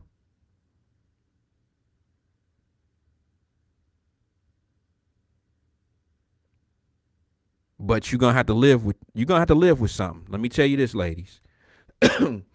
When a man get a woman and she work at McDonald's or White Castles or some shit, we know what we got. Not gonna change her. Like, you're not about to make her into the CEO of some company. Like, you're not about to get her to that. You can send her to school and all that, and she'll probably take all of that. She'll take all that advancement in life. She should take that opportunity. But ladies, have you ever thought maybe, I don't know, do you do that? Do you find a dude who possibly is a good dude because maybe you need to level him up a little bit and enroll him? Y'all go to Cincinnati State or, you know what I'm saying? Get him into something. Try to better him. Chances are it's not going to really happen. But I'm just asking because I'm just wondering why we do that. And when we do it, we bettering somebody, we leveling somebody's life up. But when y'all do it, we're using you. That's how it seems to be. That's what they say. Oh, he using her for her money.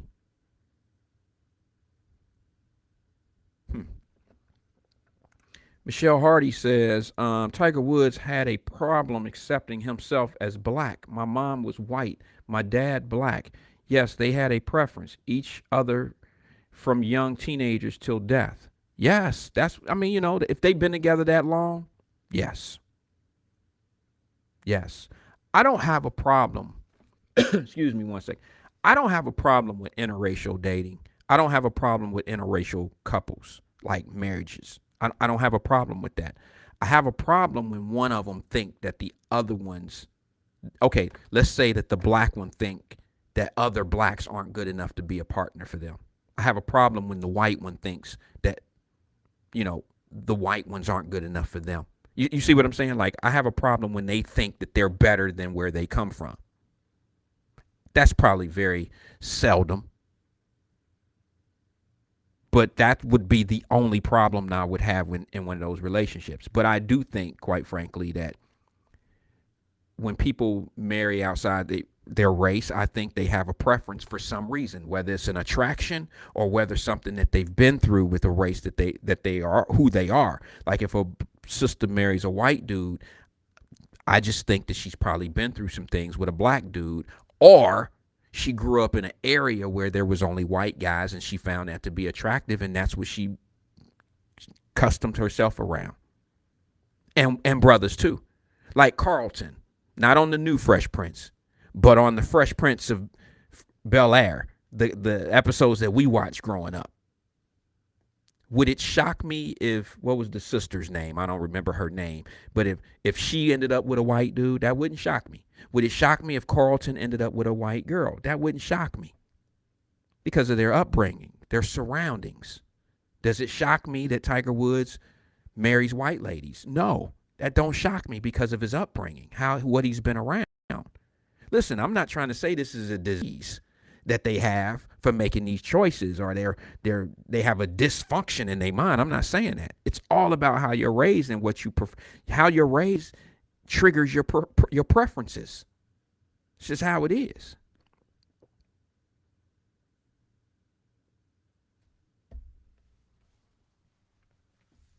I tell you what, if it means anything, which it probably won't mean anything to a few of you, my wife has this thing about me liking hood chicks. I guess there's some truth to some of that, but would I ever be with a hood chick? No. Do I find it to be something that I would want to deal with? No. But because of how I grew up, I respect hood chicks to the point where I'd be like, well, she'll grow up one day. She'll be all right. But since I don't say derogatory shit about hood chicks, then I must be okay with how they act. I must be okay. That might be what I like. Well, women, boy, y'all know how to figure out the wrong shit all the time. Y'all always right about the wrong thing. I hope some of y'all heard what I just said. Fellas know what I'm talking about. Davis Denise, what's up, sis? She says the biggest podcast sector is telling single black women to settle for men with low qualities. Shake my head. The biggest podcast sector. What is that? Is that me? What is the biggest podcast sector? Or do you mean sucker? The biggest podcast sector is telling single black women to settle for men with low qualities. I'd like some clarity on that. Go where you are loved and appreciated. It's Asians, Latinos, etc. Humanity is diverse. Brenda Early laughs.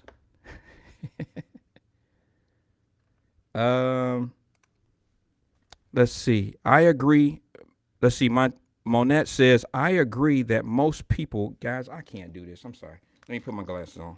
I keep doing all that. If y'all only knew what this screen is a Q-tip big. I agree with most people who date or marry outside their race due to either trauma they have experienced with the same race or they want to try something else. That's kind of what I'm saying there, Monet. That's kind of what I'm saying. I'm not trying to say it in a derogatory way. I'm saying some people that have done some different things that look different to you and I, they may have dealt with some things before.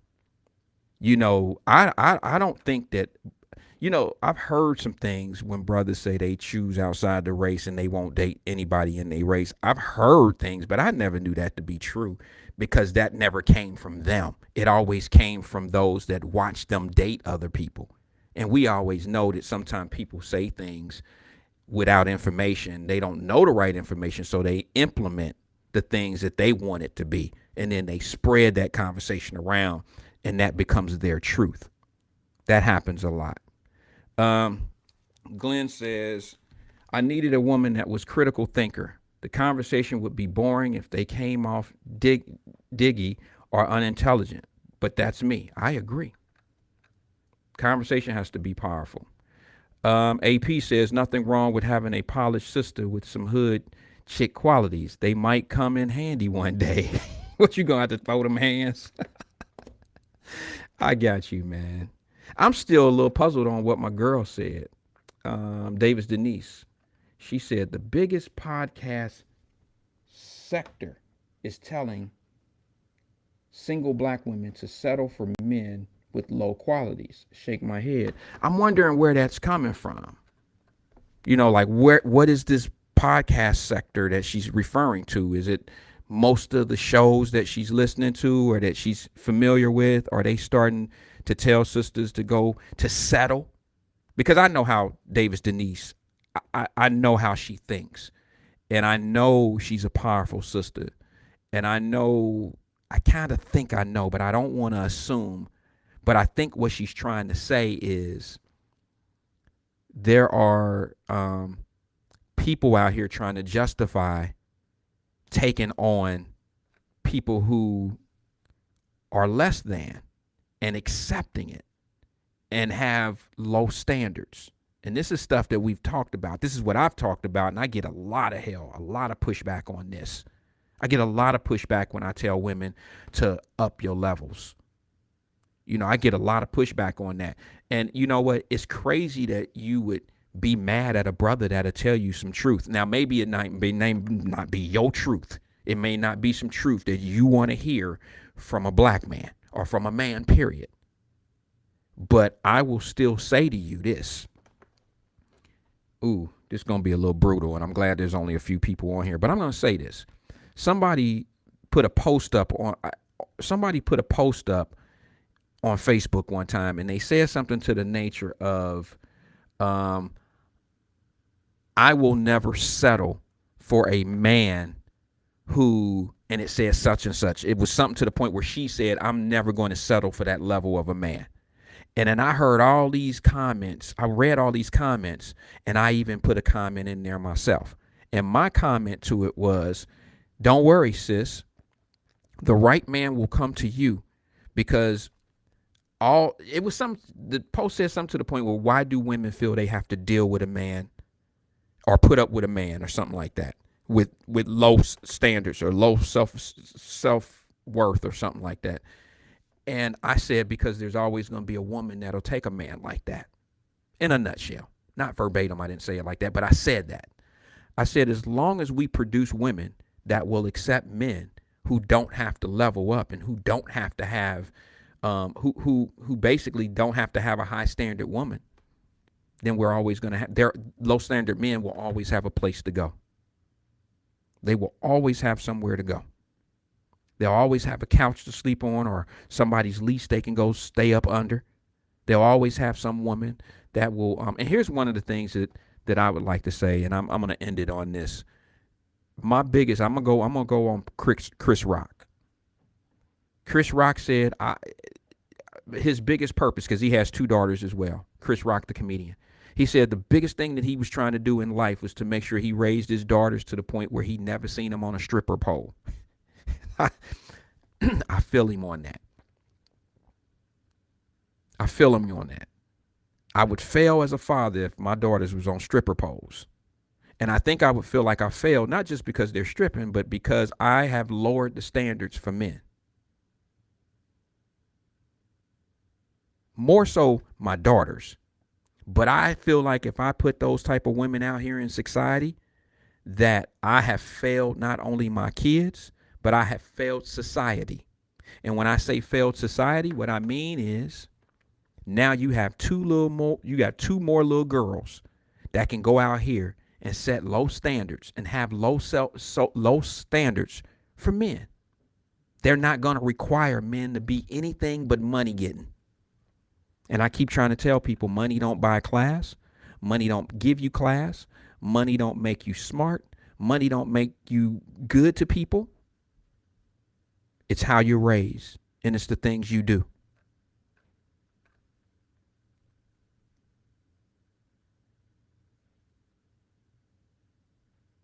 If I didn't have a dime, my kids would still act the way they act today.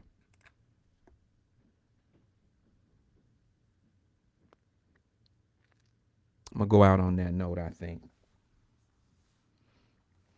I went over a little bit. I'm just checking the time. I just want to make sure the time is right. What time is it? Oh, yeah. What time is that? 7:30? What is that? 7:34. Yeah. For the few that stuck around with me, I appreciate it. I really do. Let me see the time.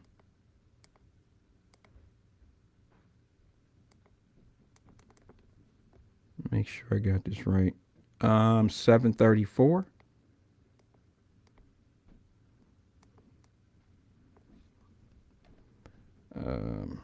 One second. I wrote down a couple things here.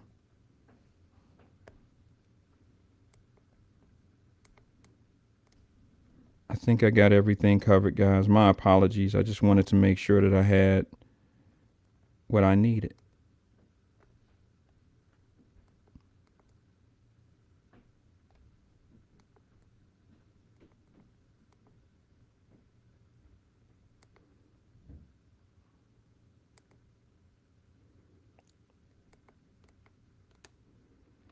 All right. Well, I tell you what, I feel like tomorrow will be a good day to go over weekend review. I plan on going out of town this weekend. Well, I tell you what, excuse me one second. I feel like tomorrow will be a good day to go over weekend review. Sorry, that's the monitor. I'm not very good at this thing. I'm a one-man operation, so I do the best I can. Make sure I got what I need here. I was winding down. Sorry about that, guys.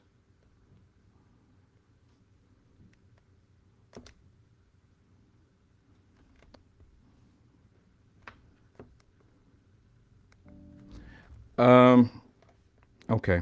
I'll tell you what. I had a list of the companies that I was going to tell you that was shutting down in Moscow, in Russia, but I'm not going to go over that. Maybe I'll go over that tomorrow. It's too long of a list. And then if I get into that list, I'll start talking about some of those companies, and I don't have that type of time. I really don't. Today, I pushed through this one. Trust me, I'm sure some of y'all know that. I pushed through it. Today was tough.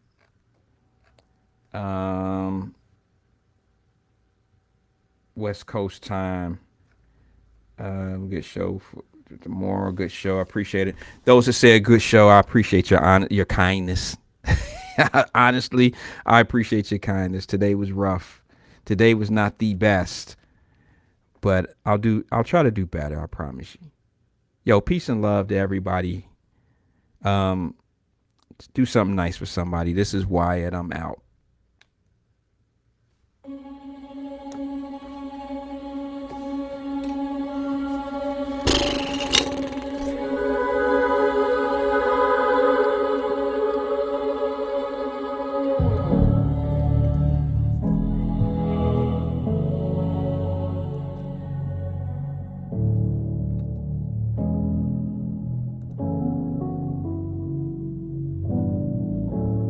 Guess you wonder where I've been. I searched to find the love within. I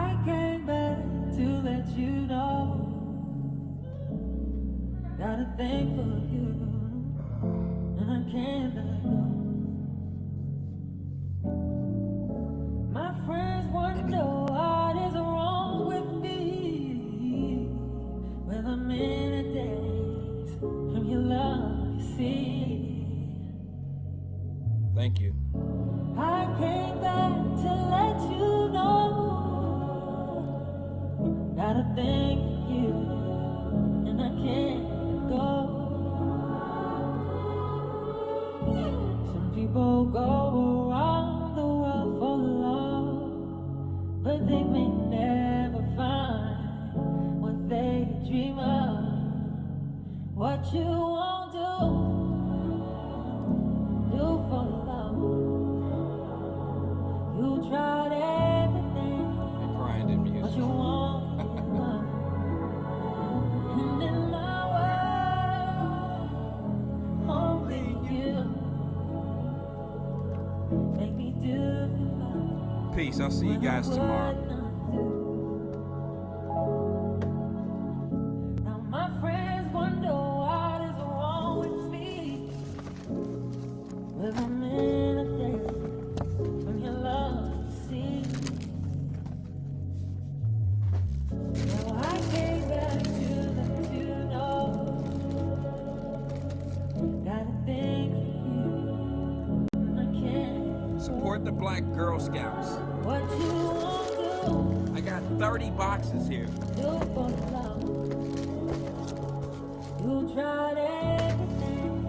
Peace and love to everybody.